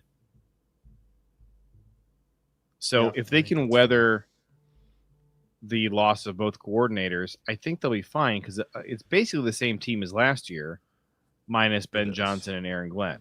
So we'll have to see, how important were those guys? Yeah, I think the biggest question marks for them are like Hutchinson and McNeil coming off injury, right? Obviously, they added DJ Reed. Sounds like Rakestraw is going to be out for a while. He got hurt in camp again. But Arnold's going to have to step up. So, yeah, I think the Lions winning the division is pretty simple. They weather the storm in the trenches, right? I think that's about the formula, right? You might need to rely on Tyleik Williams a little bit more than you would like to as a rookie, and you're going to rely on guys like Tate Ratledge early as a rookie. So if you get that squared away, right, as these guys are getting back to form post injury, seems like it's kind of laid out for them to repeat. Are they going to go? Are they going to win 15 games? I don't think so. I think there will be growing pains in those spots, but if they have it all together by, mid-season, it's going to be tough catching them down the stretch. Drew said, I think the Lions are set to have regression to the mean as well. The biggest area that I would point to would just be that with all the injuries they had on defense last year, it kind of didn't matter for some reason. Like you were throwing out like basically practice squad guys at some points and still getting good results. And I think that they just had some juju on their side. That's all it was. And then also like Ben Johnson scheming up stuff like a madman for that offense. But they were gassed. Like by the end of the season, like they had run out of answers at the end of that season. I will say this schedule, man. They have a tough schedule. At Green Bay. They had Chicago. A lot of turnovers last year. Yeah, that's true. At Green Bay, Chicago, at Baltimore, get Cleveland at home. Then they go to Cincinnati. They go to Kansas City. They have Tampa Bay at home where they lost to last year. The Vikings come to town. Then they go to the Commanders and they go to the Eagles. And we're in mid-November. Mm-hmm. Yep, that could be pretty brutal. Not a lot of breaks there. So there's going to be, again, will Green Bay's defensive line test their new rookies, their young offensive line on the interior? Probably not a lot, unless Wyatt comes out flying and Stackhouse, can find something as UDFA early. But that Ravens game... We're going to have to talk more about Stackhouse. He's continuing to impress all week. Absolutely. But that Ravens game Week 3? Nah, you better be ready. With Ratledge and Mahogany probably going to take one of the starting spots right he played last year. So you're going to get tested there, right? The Bengals obviously aren't going to be one. You just got to get one stop. You're going to win the game 45-42, right? Like that's pretty much the recipe there. Kansas City and I their will building's no easy say, out, but anytime you have the Ravens on your schedule, like yes, they are amazing, but it's a little bit of a crapshoot whether you're going to play against Lamar or not. What do you mean? Like if he's going to be available, he misses time. Like when he's available, he's no question the scariest quarterback to face in the NFL. You have to keep your focus on him for all 60 minutes. Yeah. Yeah, he did have but it's those a crapshoot whether you're back-to-back playing him or years. not. Back-to-back years in 21 and 22, but he's only missed one game the last 2 seasons. Yeah. Yeah, he's been on an absolute tear. Lamar is my favorite Absolutely dominated last year. Jordan Love quarterback in the NFL. And somehow didn't win MVP. No idea why that was. It's a weird record thing, I think. But Rev Trev says the whole NFC North have crazy tough schedules. I mean, for starters, they play each other. I think it's going to be another black and blue division. yeah. If the Bears win the division, what's the case for that? I think it has to be Ben Johnson succeeding as a first-year coach with pulling together the offense and defense and not just trying to scheme stuff up all the time. Because being a head coach is bigger than that. Yeah, I think the way that it works well for them is they find somebody who can run behind that offensive line at an impressive clip that isn't just going to isn't just going to go through the massive creases, is going to be able to create on their own.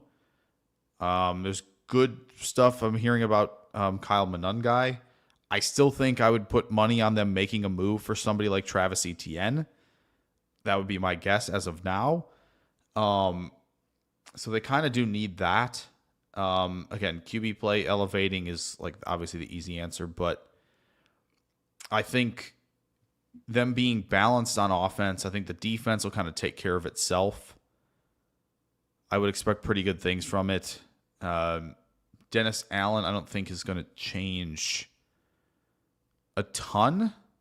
I don't think there's going to be a lot of differences, right? I think the defensive line is going to be pretty much structured similarly. You still have Jalen Johnson, right? You still have guys like Edwards who are good linebackers, but you know their defense hasn't been the issue recently, and so I don't think Allen has to do much as the DC. I think he just kind of has to keep things at homeostasis, at where it's been, and then Ben Johnson,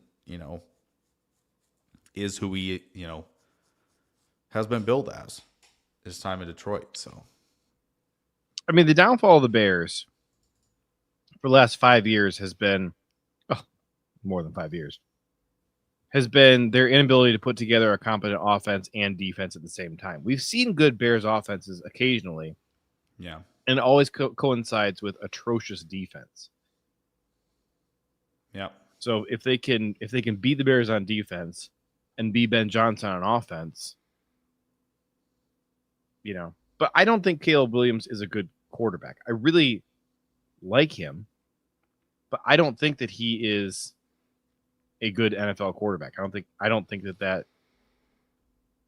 like I said the whole time leading up to that draft that I would not take him number 1 overall. Jayden Daniels was my pick, number 1 overall. Caleb was a lot of fun to watch in college. I really like him as a person and as a player, but I would not want him quarterbacking my team. I don't think that he has the skills I'm looking for. in the right situation with the right coach, and maybe Ben Johnson is that guy. Like, you're patient with him for a bunch of years. Maybe he develops into what he needs to be. But like, I see a lot more Shedeur Sanders in Caleb Williams than I'd like to see. Gotcha. And I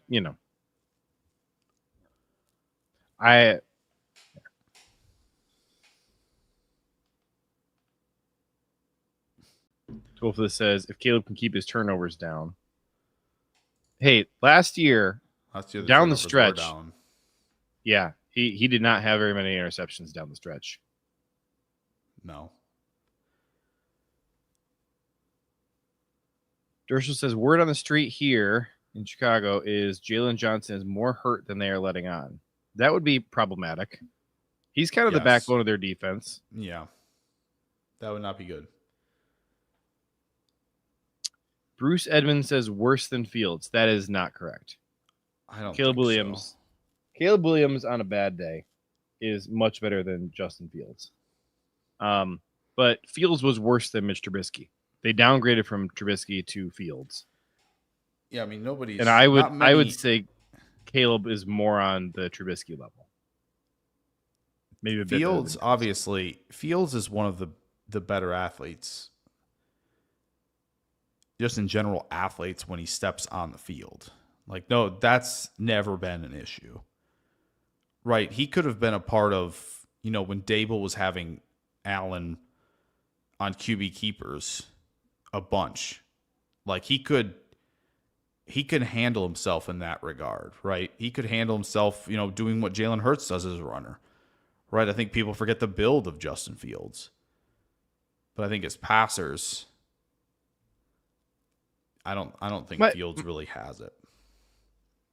Well, his processor was way too slow, and he took way too many sacks, and he created sacks. It wasn't just he was taking sacks that he shouldn't have been taking. He was creating sacks that should never have been there in the first place. Like, it's one thing. His like comfort zone was getting out and moving. Because at Ohio State, he didn't really have to, and like he chose to at Ohio State because he knew there was a lot of trust in the protections there, right? And Ryan Day beat it into him, just drilled it all day. Like, you will plant your feet, and you will stay right there. And so, like, if you're not getting coached up like that in Chicago, let's say, you might revert back to your old tendencies because you're not, getting that level of like drilled in attention to detail playing the position, right? And when things break down around you and when you lose trust in what's going on, you revert back to what's comfortable. And what was comfortable for him being an athlete on the field. And that's where that, lack of trust seeing the field combined gets you into running into sacks when you shouldn't be. And, it's a snowball that's going down the hill. And you're just not going to stop it at that point. What about the Bears? And I think, what about the Packers? Or no, go ahead. If you have... Yeah, no, we can do that. We can answer about the Packers. No, well, I was just going to say,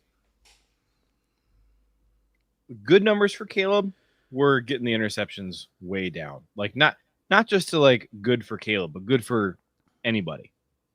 He had great interception numbers down the stretch last year.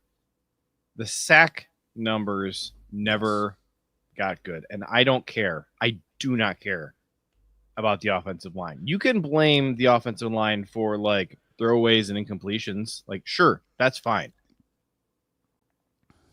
But like sacks are a quarterback stat. Right. All right, QB hits, yeah, that's an offensive line stat. Sacks, that's a quarterback stat.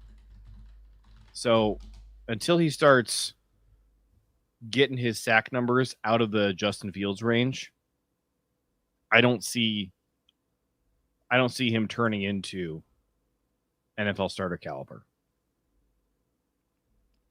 Yeah, I think there's a difference, right? The also unblocked pressures, right? Which, if you think about all the sacks taken last year, you would think Chicago led the NFL in unblocked pressures. They did not.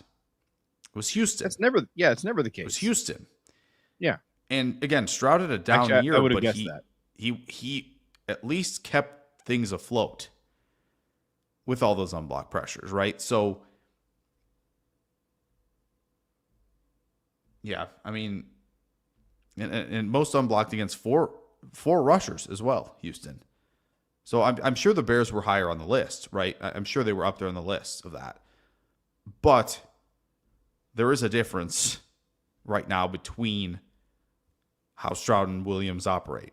And Stroud has the level of confidence, trust, internal clock in the pocket of knowing when to subtly make moves when he needs to, whereas the other kind of gets into the 2015, early 2016 Aaron Rodgers deal, which is kind of what we talked about last August with Caleb, was like if he becomes 2015, 2016 Aaron Rodgers, where like on paper the numbers look okay, right?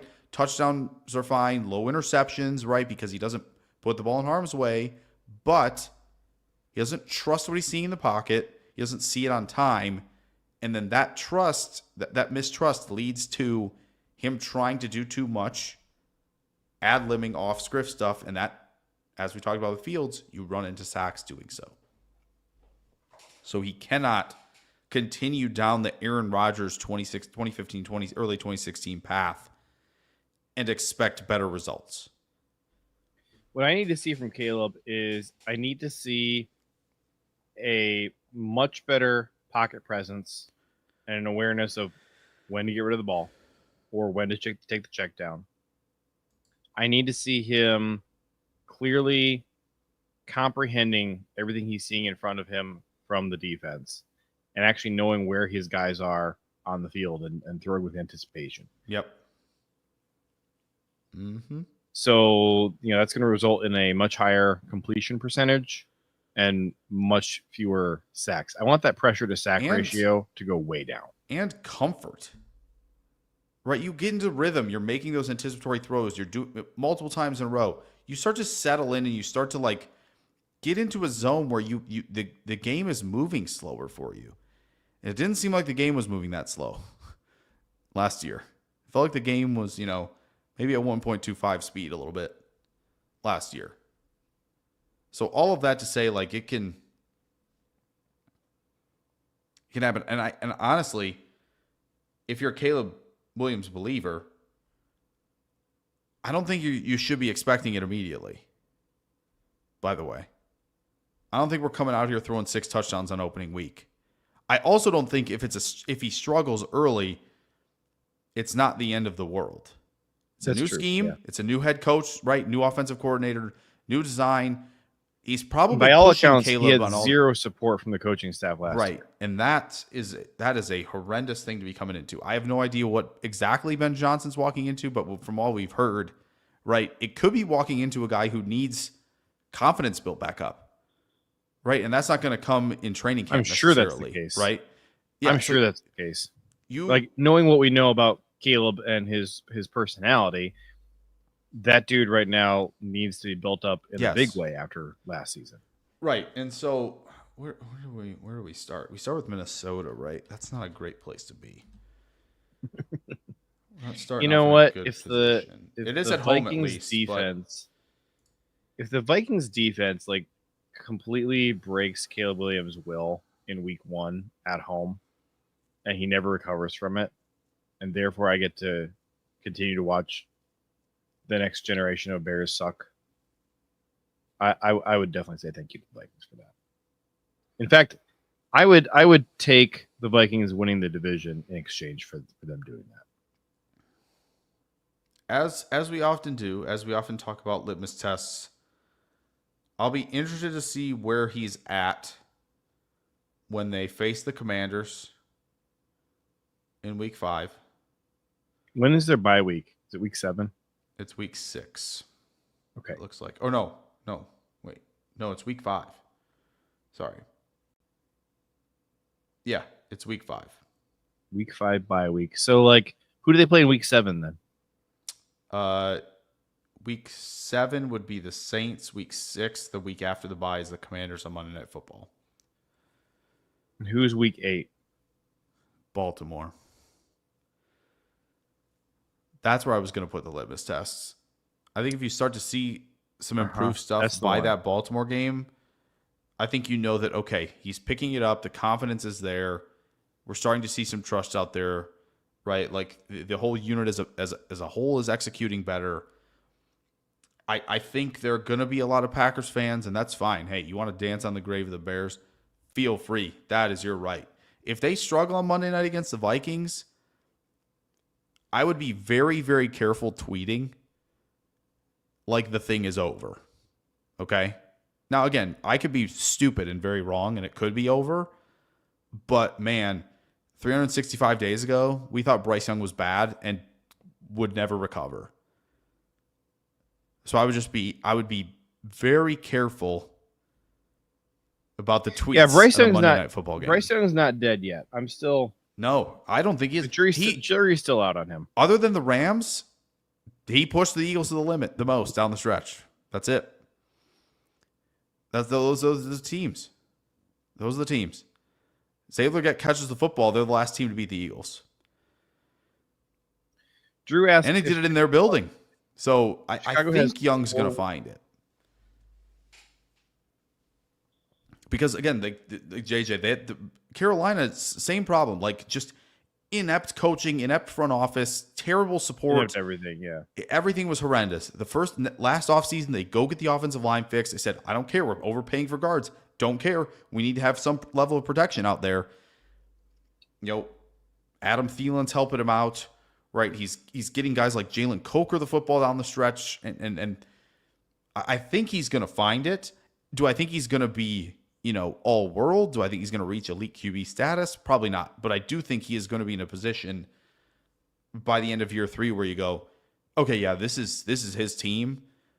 Like, it might be one of those teams where kind of the ingredients need to be all there for your perfect dish by February, but I don't think he's going to be holding anything back. Kind of, like 5 years from now, like looking back on him, kind of this exact same way that we look at Kyler Murray right now. Could be. Like, I was thinking something like a little bit of Russ. Sometimes where not like the Russ Cook, not his MVP level moments of Russ, but like kind of the early Russ where it was like, yeah, no, he made all the right moves. He's doing everything right on the offense. He's not hurting them in any sense of the word, and he's just kind of just pushing the train along or helping push the train along. Kyler's an interesting one. I think Young sees the field a little better, but I get where you're coming from in that sense too. I feel like I don't think that Bryce Young has a high NFL ceiling, but if he can operate at his ceiling most of the time, kind of like Andy Dalton kind of operated at his ceiling all the time. Yeah. He just had a really low ceiling. Sure. I could see him kind of having like an Andy Dalton career. Could see that. Which is like nothing to sneeze at. I mean, Andy Dalton made himself a really nice living, totally respectable quarterback. Yeah. Like, obviously, like Bryce has an extra dimension to his game with his feet that Andy never had. But still, like, just from a ceiling standpoint, I just don't know that we're ever going to get to the point where you see the Panthers on the schedule and you go, ooh, Bryce Young. Like, yeah. I just don't know that you're ever going to get to that point in his career. Yeah. But, 5 years from now, maybe Bryce Young is often like in the Pro Bowl conversation from really nice stats. And like you never ever would think about the Panthers like trying to upgrade the position. Yeah. But also nobody outside of Carolina has them in like Super Bowl contender status, largely because of their quarterback. Yeah, I think that's fair. And that's just kind of how I view like Kyler Murray and Andy Dalton, except that Kyler has those wow I'm not even gonna say days, like stretches, stretches where maybe he'll go on like a 4-game heater where you're like, certainly. oh dang, like is this something? And you start comparing him to Mahomes. Like Kyler has been compared to Mahomes for forever, right? Yeah. But his heaters are usually like for 4 games, and then he cools back off again. Yeah. Tough place for our guy MHJ to be. With Kyler? Yeah. It's tough. Hopefully they get back on track a little bit this year. So that'll be exciting to see. All right, so that leaves for the Packers though. The case for the Packers. Do you want to make the case, or do you want me to make the case? You can start if you'd like. So I would say the case for the Packers is that they actually hit their potential, because we just never saw their potential last year. I came on here 1 year ago and I said the Packers should win 13 games. They were going to play in the NFC Championship game. That was my prediction for them. And then I would say I think that they played like crap for the whole year and are just a talented enough team that the fact they were playing like crap mostly didn't matter, except for when they were going up against great teams. Yeah. But they went 1-5 in the division, should have gone 0-6. Yeah. They got swept by the Eagles, Vikings, and Lions, and should have gotten swept by the Bears. And the Bears were not a good team last year. Bears team was so bad last year that they got their head coach fired. Yes. So I lay most of the blame for last season at the feet of the wide receiver room and the offensive line. Yeah. And going into this season, it's just shaken a lot of my confidence in, again, the wide receivers and the offensive line. We've addressed both. But now I also have questions about the cornerback room and the defensive tackle room and the depth of the defensive end room. Mm-hmm. So if they just show up, which too frequently in the Matt LaFleur era, this Packers team goes through stretches where they just don't show up. Tool for this says potential and health. The only thing that has stood in the Packers' way the last couple of years is the Packers. That has been true ever since Matt LaFleur got here. I would say 2019 would be the one exception of it felt like they were outplaying their talent level. Yeah. And then I think 2022 was maybe the year where you looked at the roster and said, maybe this roster isn't that good. But again, they mostly were holding themselves back. And I really felt in 22 that the biggest issues were Rodgers and the wide receivers were not playing well enough. Yeah. And that's kind of been an issue ever since, with the exception of the second half of 2023. Of just the passing game has not really been enough. Now, last year, you had an injured Jordan behind a bad offensive line throwing to underperforming wide receivers. So, Drew says Packers really need Golden to make an instant impact.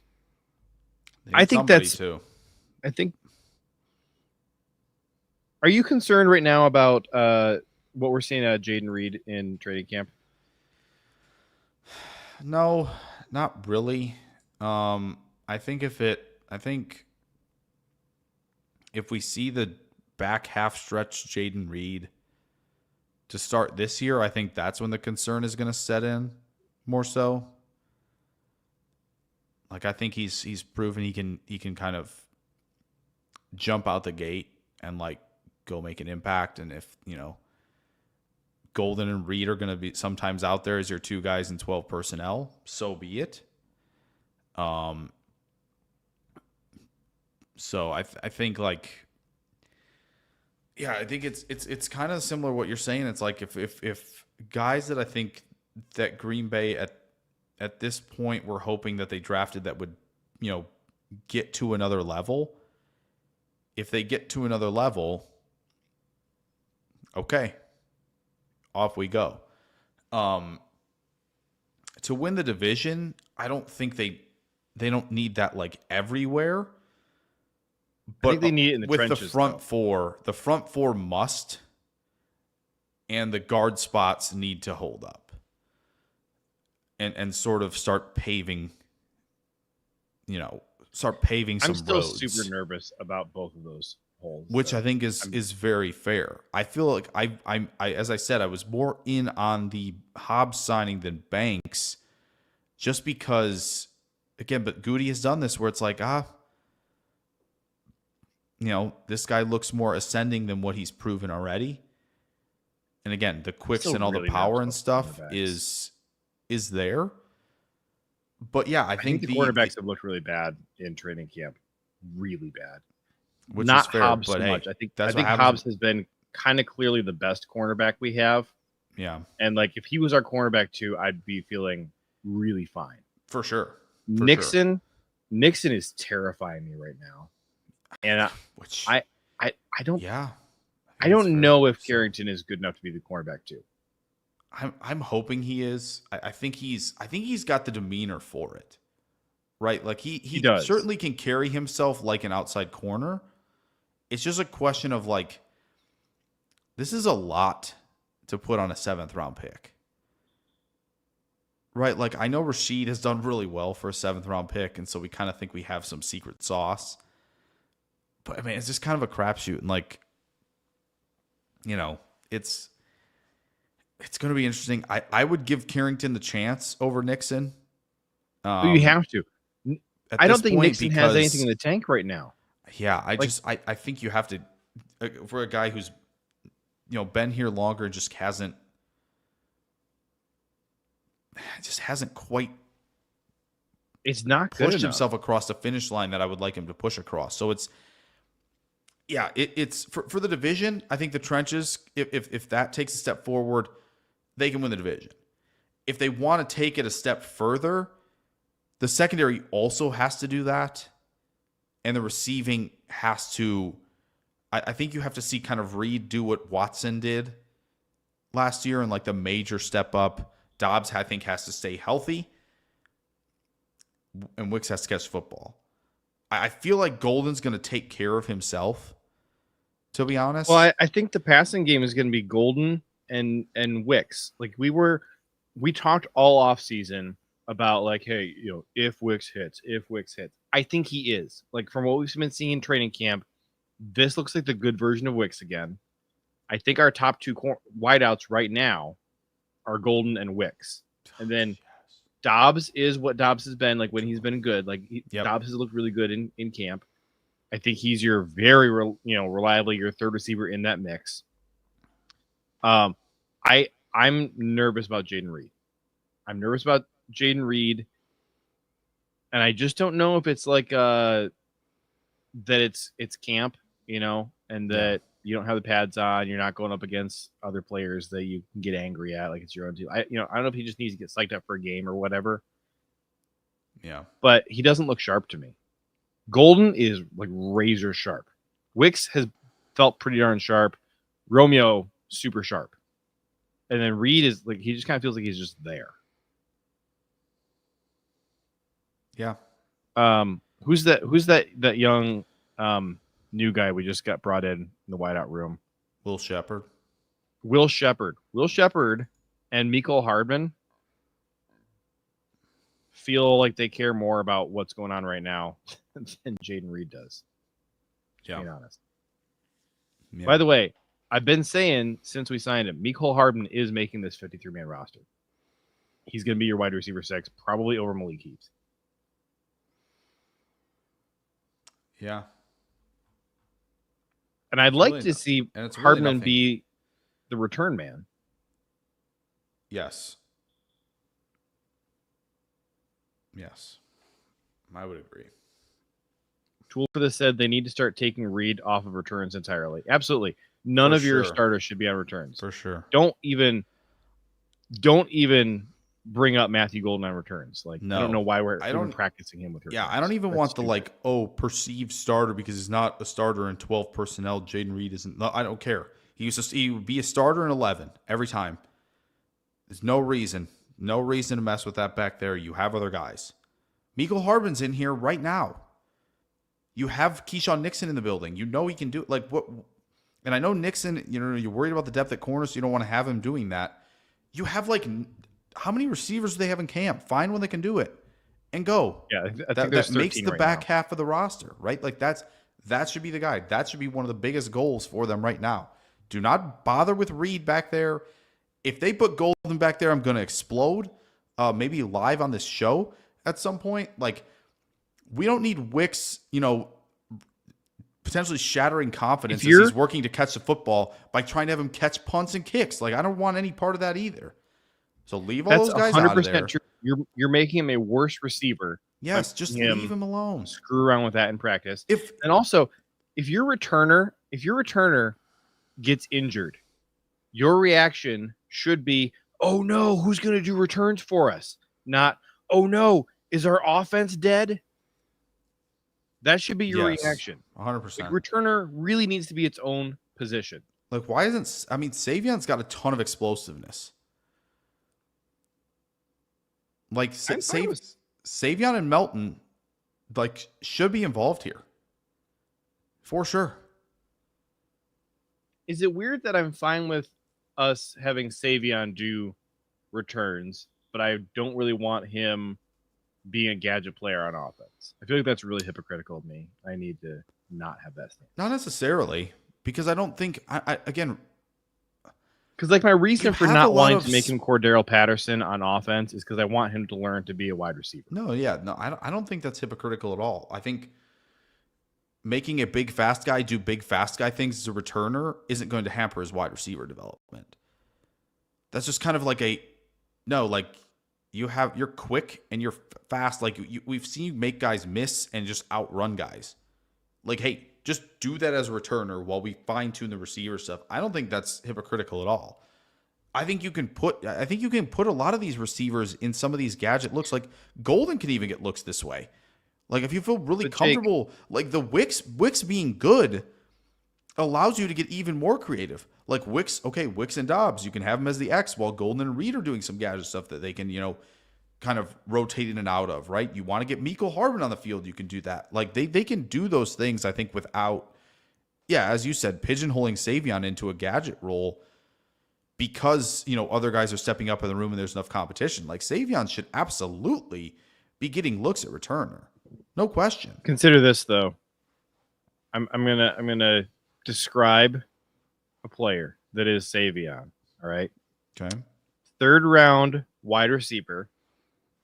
From a Southern Nico Collins. Oh, nope. Okay. Who was put on returns by the Packers, and he was pretty undeveloped, and it ruined his career. Did it, or did he just kind of stink? But you think that Savion stinks too. And he wasn't fast or explosive at all. Well, that's true. Savion is fast and explosive. Right. That's a difference there. He wasn't fast or explosive. He was slow. He wasn't really a primary guy. I was so mad on that offense, right? Like, it wasn't like explosiveness and bursts matter at the receiver position more than ever. He didn't have any. That was such a bad He had zero. He had zero bit of that. So Savion at least has that to fall back on. And that was a big thing with Watson. Watson had that. It was like, okay, he has something where it's like, if everything else doesn't come together in the fine-tuned ability to be like a true X receiver, he can fall back on this because he can just outrun guys and be taller than them while doing so. Like, that's a big fallback. And I think Savion's kind of that similar way where it's like, no, he's tall and he can run. Like, he has something where it's like, okay, I can fall back on this and do some certain things within the offense where it's like, no, I'm small and I'm slow. Like, what are we supposed to do? Would you rather try and being tackle an Earhart Perkins as Julian Savion Edelman? Williams? What? I was saying, who would you rather try and tackle, Amari Rodgers or Savion Williams? I just would make sure Amari doesn't get to put a shoulder down. Like, just really go for the feet. They were probably going to say, I don't think I have a chance to catch Savion anywhere on the field. I don't think, even if I've squared him up. What if you were on a scooter? even if I squared him up and he was like at the sideline was helping me, I'm pretty sure I'm not tackling him. I don't think I have any chance. What if you were on a scooter though? I don't think a scooter turns. I feel like a scooter turns worse than I do. Like I need to be on like I don't know. I need to be on like I need to be somehow in a like alternate dimension where I'm on like rollerblades or something and have the ability to turn really quickly while they're also on grass. Yeah, so like I don't know how that would work. Grass It'd be very difficult. So Jules says the pro level was just too much for Amari mentally. Yeah, I mean it was just. And again, if they were asking him to wear too many hats, like, and he was getting overwhelmed, I think that's something where you kind of as a coach, as a coordinator, LaFleur as a positions coach, have to be like, okay, we're putting too much on the plate here. Like, what are we drafting? LaFleur was out on Amari from day one. He was never interested in Amari. I think there's something to this, right? Where, you'll draft a player, you'll be really excited about the player. And then after a few looks on the field, you kind of go like, you either kind of go, it's one of three things. Like, okay, like we see the kind of the baseline stuff that we thought we saw, and now we just work on technique refinement, mental stuff, and he's going to get there. There's guys like a Malik Neighbors who you go, yep, got it, we're good. Like, we can obviously work on stuff, but he's got it. Like, there's no question, we're fine. Like, I think Nico Collins is a good example of, like, they saw something and they were like, okay, he needs to make A, B, and C steps in order, and we're going to get where we want to go. And then you have the guys who show up and you're like, oh, no, we don't got this might be over. Well, also by all accounts that we ever heard, Amari was an annoying person in the locker room as well. Yeah, the coaches did not enjoy coaching him up. Rodgers did not enjoy being around Amari. So is that I did like this question here from Drew. Should we consider a running back like Brooks as a returner? I think here's the thing. We have a bajillion wide receivers. So it makes the most sense to bring your returner out of that room. And then as far as running back goes, you might have a hole at running back right now. Like MarShawn Lloyd is on his umpteenth injury here with us. He's got a groin or something right now. Like I think right now you're still trying to find your running back too. And it's either Emmanuel Wilson or it's Chris Brooks. And I think Chris Brooks is making the roster. I think you have to keep 4 running backs this time because you cannot rely on MarShawn Lloyd to stay healthy. He has never been healthy for the Packers, ever. You have to keep 4 running backs or cut MarShawn. Those are your only options. I'm hoping this is you can't wrong, keep but 3 and have him one of your 3. Yeah, I agree. I think Brooks has to at this point. Lloyd might be one of those things where you draft him, you're really excited about all the ability, and you go, frick, this guy can't stay on the field. Can I admit might something? Be cooked. Can I admit something? Yeah. Basically, once he got his first injury, I have pretty much forgotten about MarShawn Lloyd.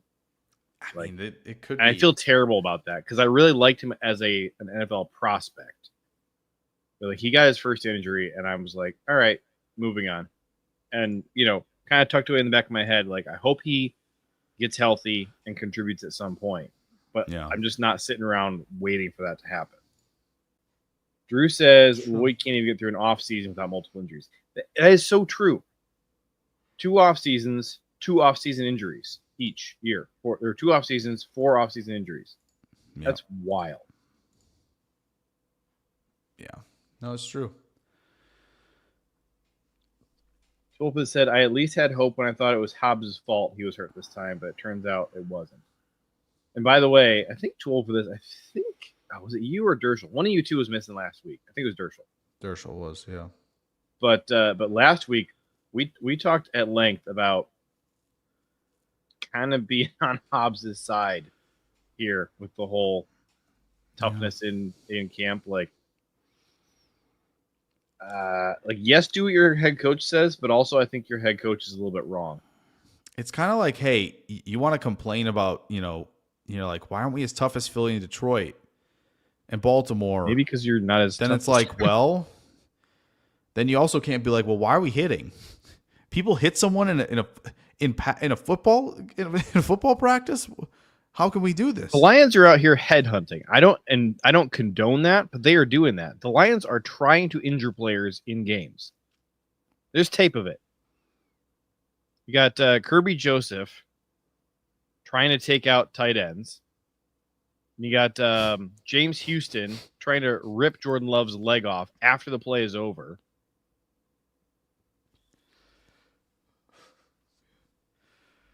Oh my goodness. What are you giggling about? Nothing. Don't worry about it. Nothing important. Yeah, but like that's kind of where we landed on that. And so yeah, I'm not going to be all over, dude. It happens one time and we're all up in arms, like, so. But was there anything else anybody wanted to talk about from family night? I know there was some good stuff. I know Will Shepherd made a nice play, but I think, this is the big story. It's Omar, and I would say it's Nazir Stackhouse too.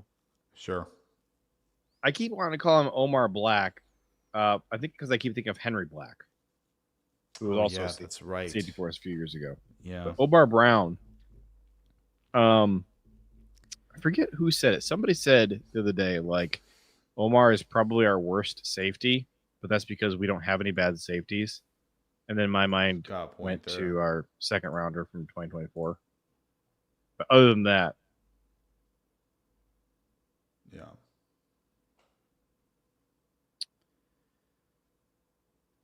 Wish we had invested the type of resources in defensive tackle and cornerback that we did in safety, because we fixed the safety room. Yep. I still don't know if we have anything in Luke Musgrave. I guess this is another one. Like, everybody is reacting to family night because Luke Musgrave had that nice catch and saying, like, oh man, like Luke Musgrave. I've seen so many Luke Musgrave tweets this week, last couple days, of like, oh man, you guys are overrating Tucker Kraft because you're forgetting how good Luke Musgrave is. I'm like, when was he good? Yeah. I don't think we, again, I get it. We missed football, but like, we don't have to get hyperbolic all the time, right? I was going to say, you better not end that sentence right there, because if we can't get hyperbolic, then this show doesn't exist. We can't get hyperbolic all the time. We can't get hyperbolic at every little thing. Like, I have no problem being hyperbolic about a guy who's proven that he's good and you think, oh, he can go to great or elite. Like, I have no problem doing that. I have no problem with, even though I didn't think after the end of last season, like Tucker Kraft, I was seeing Tucker Kraft's the best tight end in the league. I don't really buy that at this moment in time. Do I think he can get there? Do I think that's hyperbolic to say he can be the best tight end in the league? No. I think that's a very decently reasonable thing to say. So I have no problem doing that. Would you say Tucker Kraft is a top 10 tight end in the league right now? I think we had this convo of, like, to me, he's in that like 5, 6, 7-ish range at this point, and I'll take that. If your number one tight end is like the 5th best in the league, like, I'll take that all the time. That's great. Yeah, like, I think, and again, don't forget, like, some of the guys ahead of him aren't combo players either. So, the problem is he might be the 3rd or 4th best tight end in his division. Is the problem? Well, that's possible, yeah. Because I would. It's just a good division to have. It's a good division at the position. So, what can you do? I think I like him a little better than Hawkinson. I think he's more of a complete package than Hawkinson. He is more complete at this stage. Is he a better receiver at this point? Probably not, but that doesn't mean he can't get there. Like, I think we've kind of shown you, like, if you give him opportunities, he can cash in on them. But again, like, the Vikings don't have enough other receiving weapons, and they also can't rely on Hawkinson as much in the blocking game, and so they are using him more in the receiving game. Yeah. So, Wolfus says, I'm still not sold on Musgrave until I see him in the game do anything that is not detrimental to the team. I think it's I perfectly feel reasonable like to not be sold. I feel like it's reasonable to not be sold. I feel like he does some good things occasionally, Sure. but it's like 10% of his snaps, maybe 20% of his snaps. And a lot of the rest of the time, he's detrimental. He's detrimental if he's out there as a blocker, and then he's detrimental at least 50% of the time that he's running routes. Yeah. And that's not where you want him to be. That's not a good ratio. And then Jake's concern is he just doesn't think Musgrave has the tools in his box to be much more than what he is.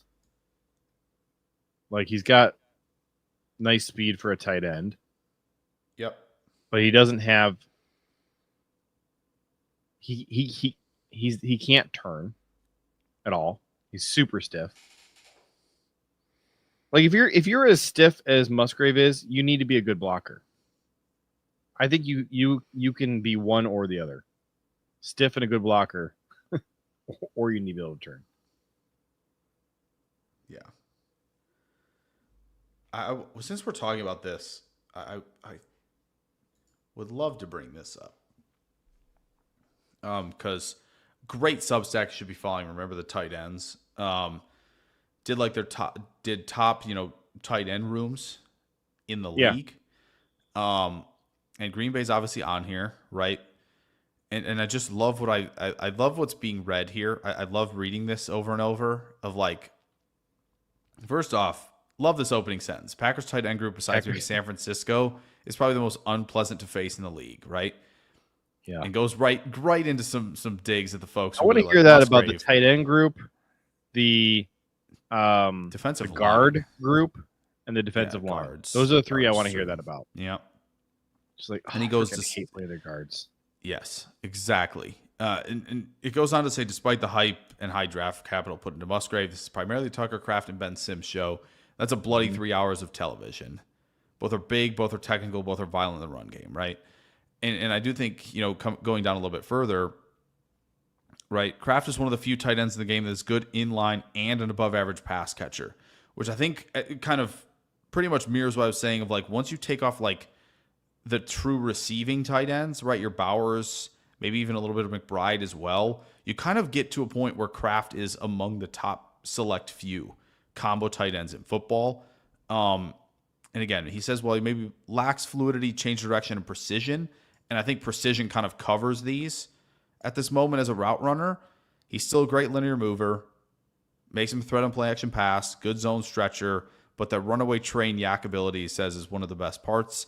And he's surprisingly shifty with the ball in his hands, which is not surprising at all. If you remember, he came into South Dakota State as a running back. So that does not shock me at all. He has that, kind of, again, runaway train stuff where he can run you over and be shifty. That's all, running back traits that are working over to the tight end position. So, and tough in the flat, to get hyperbolic, right?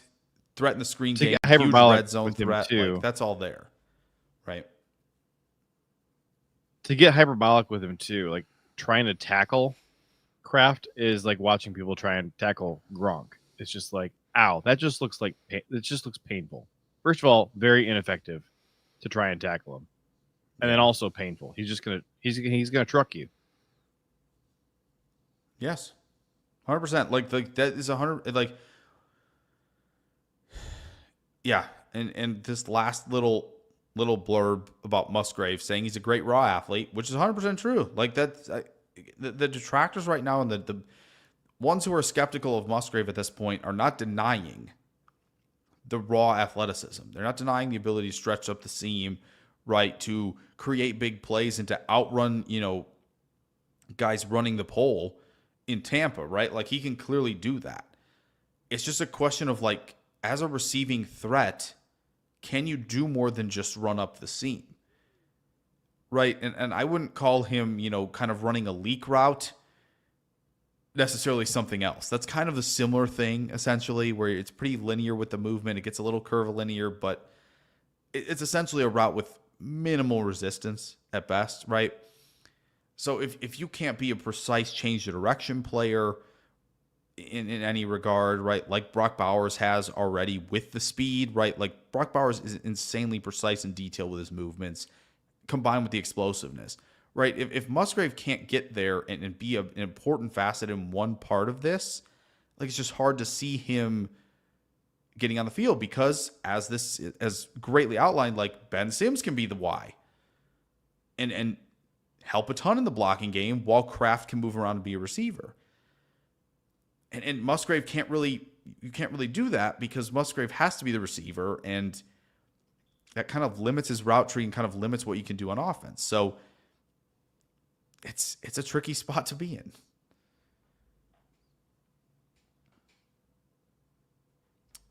Looks like there's a few more questions. I know we're on a lot longer than we had planned. Too, but there are some good questions here. Coach Len asks, does Lloyd practice tomorrow? That's a hard read. Like 5 days ago, it sounded like we weren't going to see Lloyd again for the rest of the preseason. And now it seems like maybe he's going to be back. I'm going to say no, not tomorrow. And I'm going to say probably for the rest of the preseason, we're going to think he's coming back like just about every day, and he's not going to. Yeah. Again, if there's any hesitation, I would say this week, yes. Tomorrow, unless he has a setback. Well, yeah, unless there's that, and I'm baking that in. If you are baking that in, then that's fair. If you're not, then I think you see it this week. Coach Len asks, could Fitzpatrick help at the Y or inline tight end spot to help free up Kraft? I mean, that would be Ben Sims. Yeah, Sims would do that.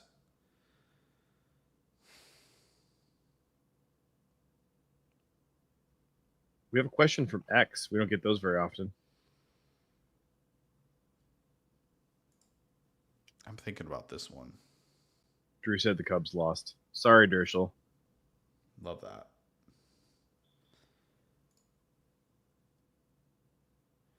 I think Fitzpatrick is built like that. I think Fitzpatrick has a better chance than Sims to be a more combo player. Like Sims to me feels like best is just attached to the line of scrimmage. You're blocking. You're not going to offer a whole lot as a pass catcher. Fitzpatrick might be somebody who can do a little bit more of both, I would say. So I do think Fitzpatrick can help. And if he continues to take steps in the development, you could see potentially, a little more interchangeable, players if they want to go into 12 personnel. Like he clearly wants the smoke as well when he's been in the games, and he hasn't obviously been in a ton. I know he got reps in that San Francisco game when it was, completely out of hand. And he was still doing some of that dirty work, near the line of scrimmage. It might have been more ancillary pieces, if I remember correctly, than like true defensive ends and linebackers, but you got to start somewhere. So, I think he could get there. But, it just might take a little bit more time. Tight end's a tough one where, unless you're the guys like Kraft and Laporta and some of these guys and like Kittle, who can come in quickly, a year and a half, 2 years, kind of establish themselves as really good combo players, it's going to take more time.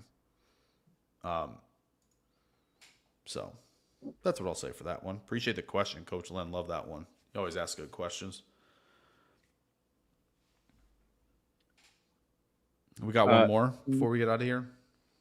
Let's do one more. Let's do Newt because hold on. What do you have here? We'll play it at the end. Got a little fun something that I saw.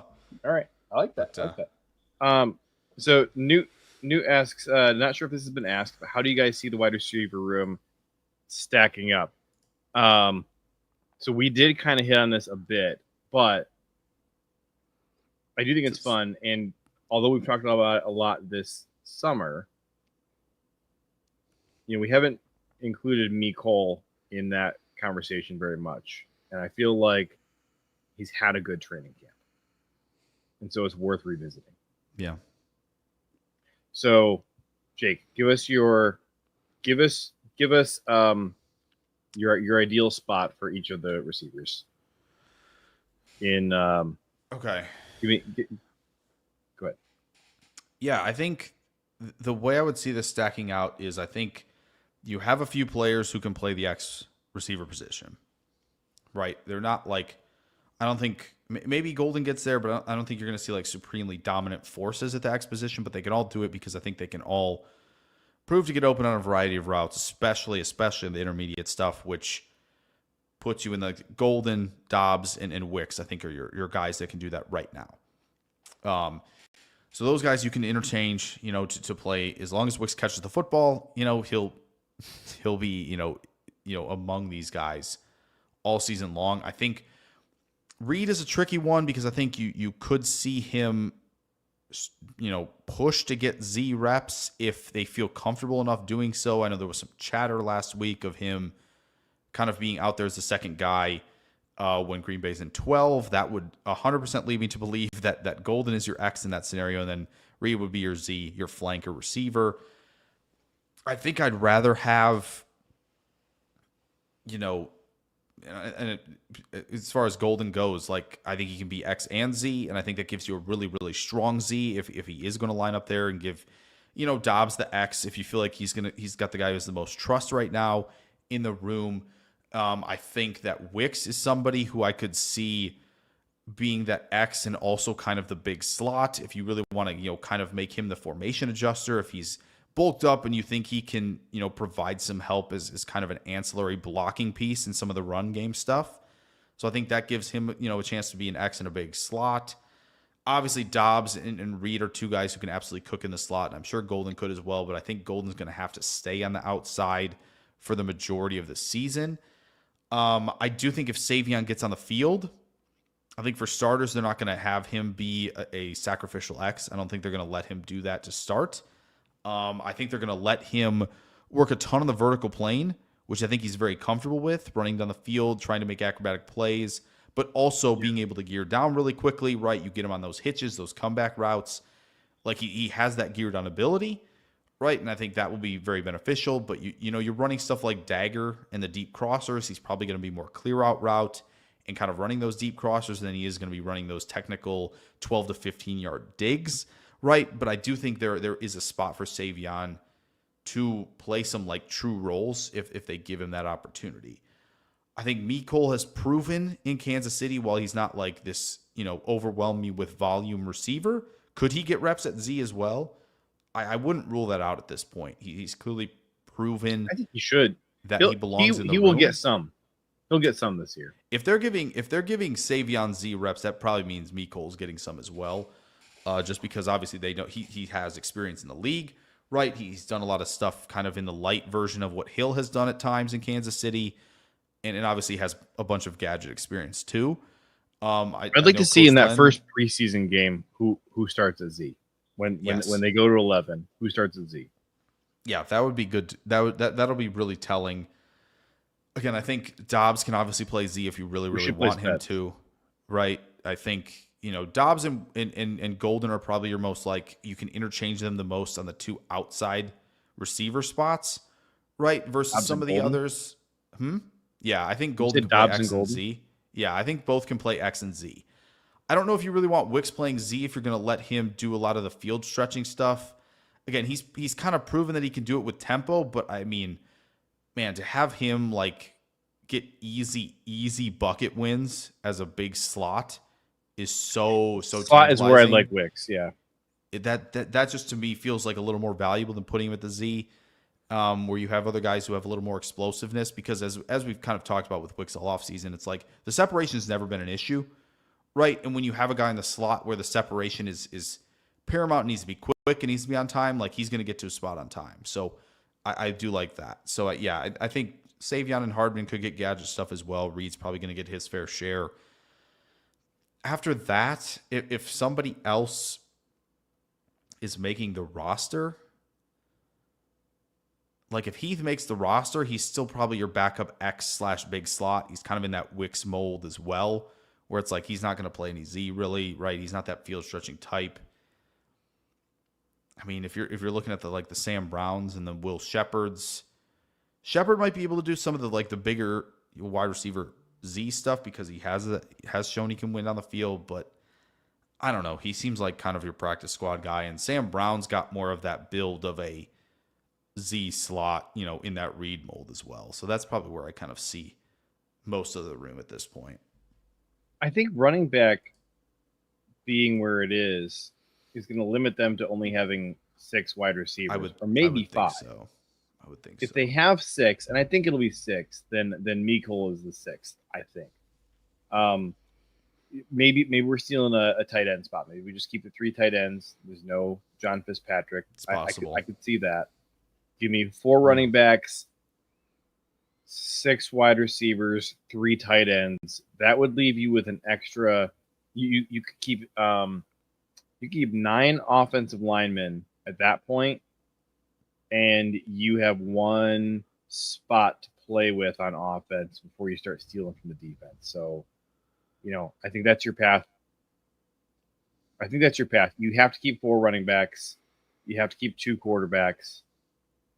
So if you want 7 wide receivers, you're keeping 3 tight ends. Personally, I'd rather keep a 10th offensive lineman over a 7th wide receiver. Yeah. Oh, Drew says John Williams is hurt, so that saves an O-line spot.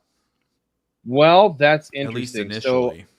So our 9 offensive linemen we had put together previously, we didn't have John Williams in there. We had Dontayvion Jennings. Right. So let me see, who do we leave off at offensive line? Let me revisit this. Trey Hill, he's been bad. Wait, we have Monk. Yeah, Monk was on there. Travis Glover. Travis Glover's probably making the roster, which pains me. He probably is. So we were leaving off Kadeem Telford. Yeah. Kadeem Telford, Travis Glover, John. I think John Williams is going to be hurt for a while. I don't think we're going to see him for a while. I think he might get activated mid-season. But where his injury's at right now, it doesn't sound like we're going to see him anytime soon. Yeah, could be a redshirt year, like Coach Len says here. Yeah, redshirt year for John Williams. So that would, at 9 offensive linemen, probably Travis Glover is making the roster over Dontayvion Jennings. I think that our early call of Dontayvion Jennings is not going to pan out. Probably not. Probably Travis Glover, and then Kadeem Telford might be offensive lineman 10. I think Green Bay is going to see it that way, and I don't know if Coach Len is saying that. I do think if he's saying Green Bay sees that, I think, yeah, probably. As far as what I've seen, do you think Kadeem Telford is stashed on the practice squad? Or I think Green Bay thinks that. I think Green Bay thinks this Glover over Telford. I'm not sure why they think that. Well, I can tell you why. Because Glover's a draft pick. Yeah. Telford's not. Yeah, that's the whole reason. True. Glover. It's certainly not an on-field play thing because it didn't take long for them to go, nope, can't do that in a playoff game. Yeah, and he was bad in that playoff game. Yeah. But he's been getting some looks with the ones at right guard. Is it right guard? I think. Oh, why didn't we just draft Josh Simmons? We've had Trey Hill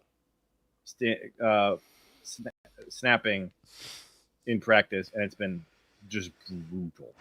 Coach Len says, what is going on with Monk? I don't know anything going on with Monk. I have no news on Monk. Drew said, I saw Telford get whooped a few times. He's kind of just your average, third string tackle to me. Yeah. It's good to have him, but you don't want him playing more than a few snaps. Hill has been bad. Yeah, Trey Hill has been That's bad. What it sounds like. Yeah. Trey Hill has been bad. Anthony Belton has been bad. Jordan Morgan has been bad. Coach Lynn not said, good. I saw Donovan Jennings get whooped also. I did hear that. Donovan Jennings good. had some bad reps. This is not good. Gregory Jr. is no longer with the team. He was a cornerback for us. Yes. They brought in He's Valentine. been replaced by Corey Valentine. Yes. Which I think as of our last live stream, I think Corey had already been released by the Colts. And I think I said on this podcast that I wanted him back. I know for a fact I tweeted it. And so I'm pleased that we had him. One thing I said earlier on this offseason was that I didn't really love our starters for cornerback, but I really hated our lack of depth. And I said if we had a Corey Valentine, I'd feel better about the situation. So I feel slightly better. That's good. But I also feel worse because I've seen Keisean Nixon in practice, and it's not good. Oh, Josh Simmons, Trey Amos. I'm rooting for y'all, but it's going to be tough to see if y'all start balling out early and often. We also can't be mad, though, because Matthew Golden was our second. No, I'll be mad. First-round Packers draft crush after Darius Shepard. Is that his name? Darius? We're talking about Alexander? Darius Alexander, yeah. Well, I remember I tweeted on draft day, like, the 5, like, I'm so in. I think, like, Josh Simmons. I think it was Simmons, it was Loveland, it was Amos. Yeah, I think the other 2 were guys that were drafted before Green Bay had a chance to. Like, obviously, I didn't put, like, Travis Hunter on there. And Newt, appreciate the question. Appreciate you tuning in from Twitter. Huh? Shamar Stewart, that's what you wanted. Yeah, of course. No, but yeah. But while I'm looking for this, Newt, appreciate you checking it out on via Twitter. And appreciate the people. There are still 13 watching on YouTube, so that's awesome. Very, very awesome. I was not okay when we picked Morgan. You could check the stream for that grumpy. one. I didn't love that. I was grumpy. I got grumpy pretty quick on stream. That was fun.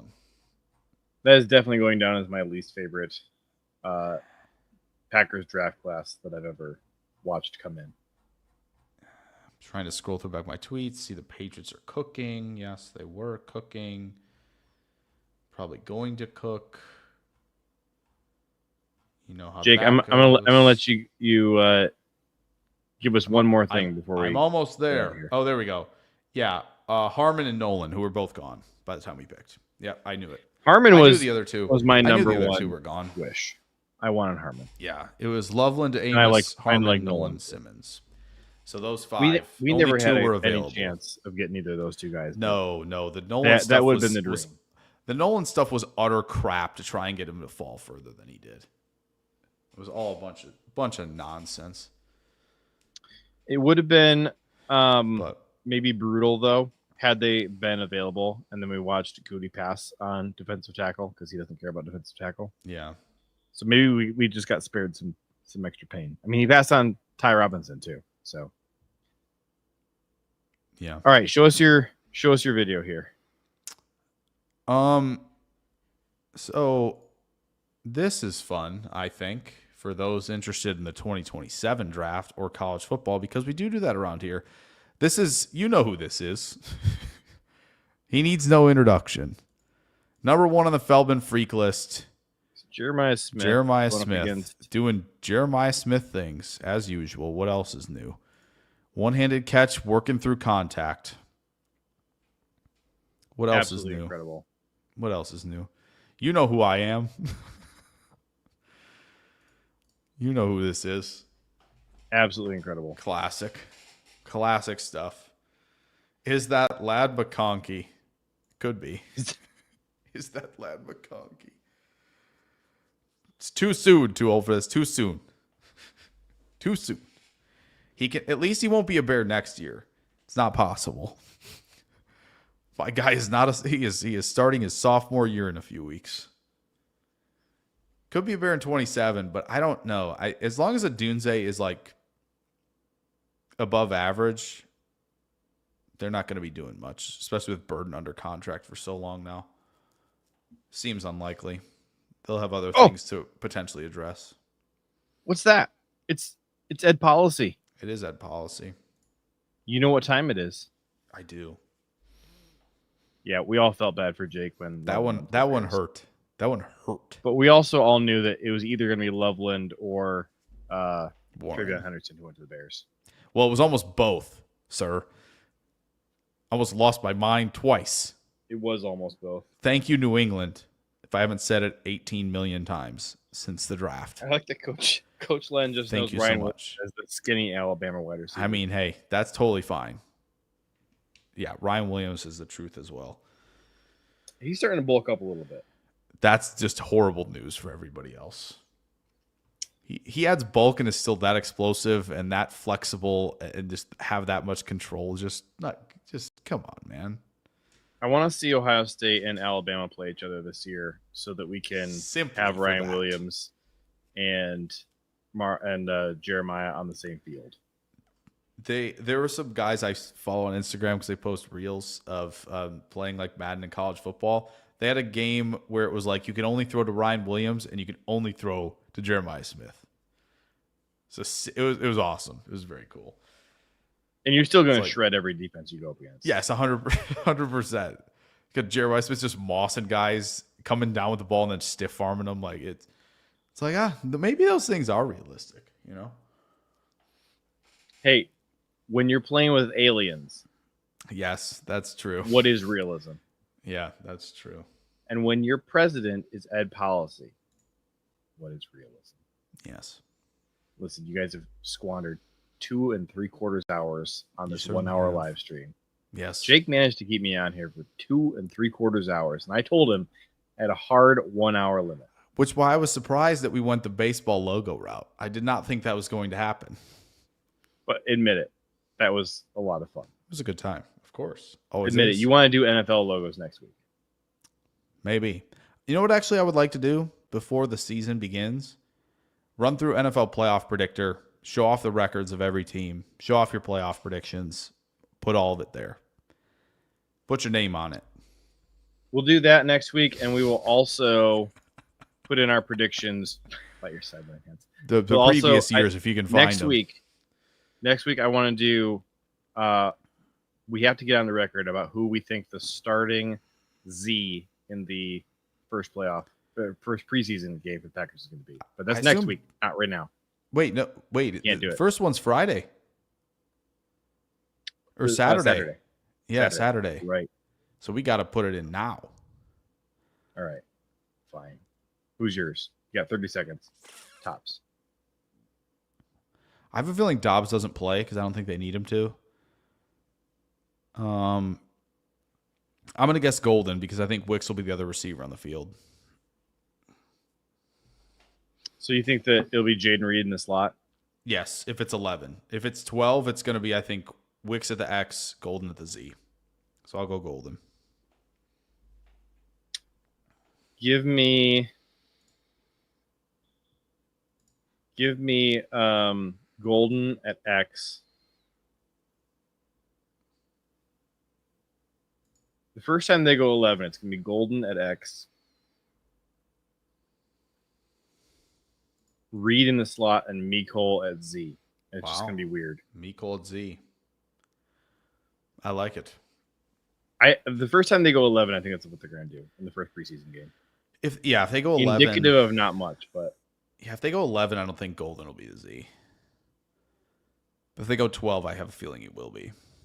That's why I said Golden at X. Yeah, in 11, I think it's a different story. In 12, I'll say it's Golden, but in 11, what the heck? Savion, for fun. I think it won't be Savion. Savion for fun. And then he motions over, and he's the gadget guy, and you're like, okay. I can just picture JJ's face. He's like, oh my gosh, my guy Savion, he's at Z. What's that? No. Stop running. Stop running across the line of scrimmage. That's like return motion. It's return motion spinner, and he's the running back. That would be something else. If that's Coach Line's correct, going Golden if that's Z. correct, man. He said read B. Yeah, which I think slot could be. There's different letters that they can use. So that's probably what he Doubs uses for X. slot.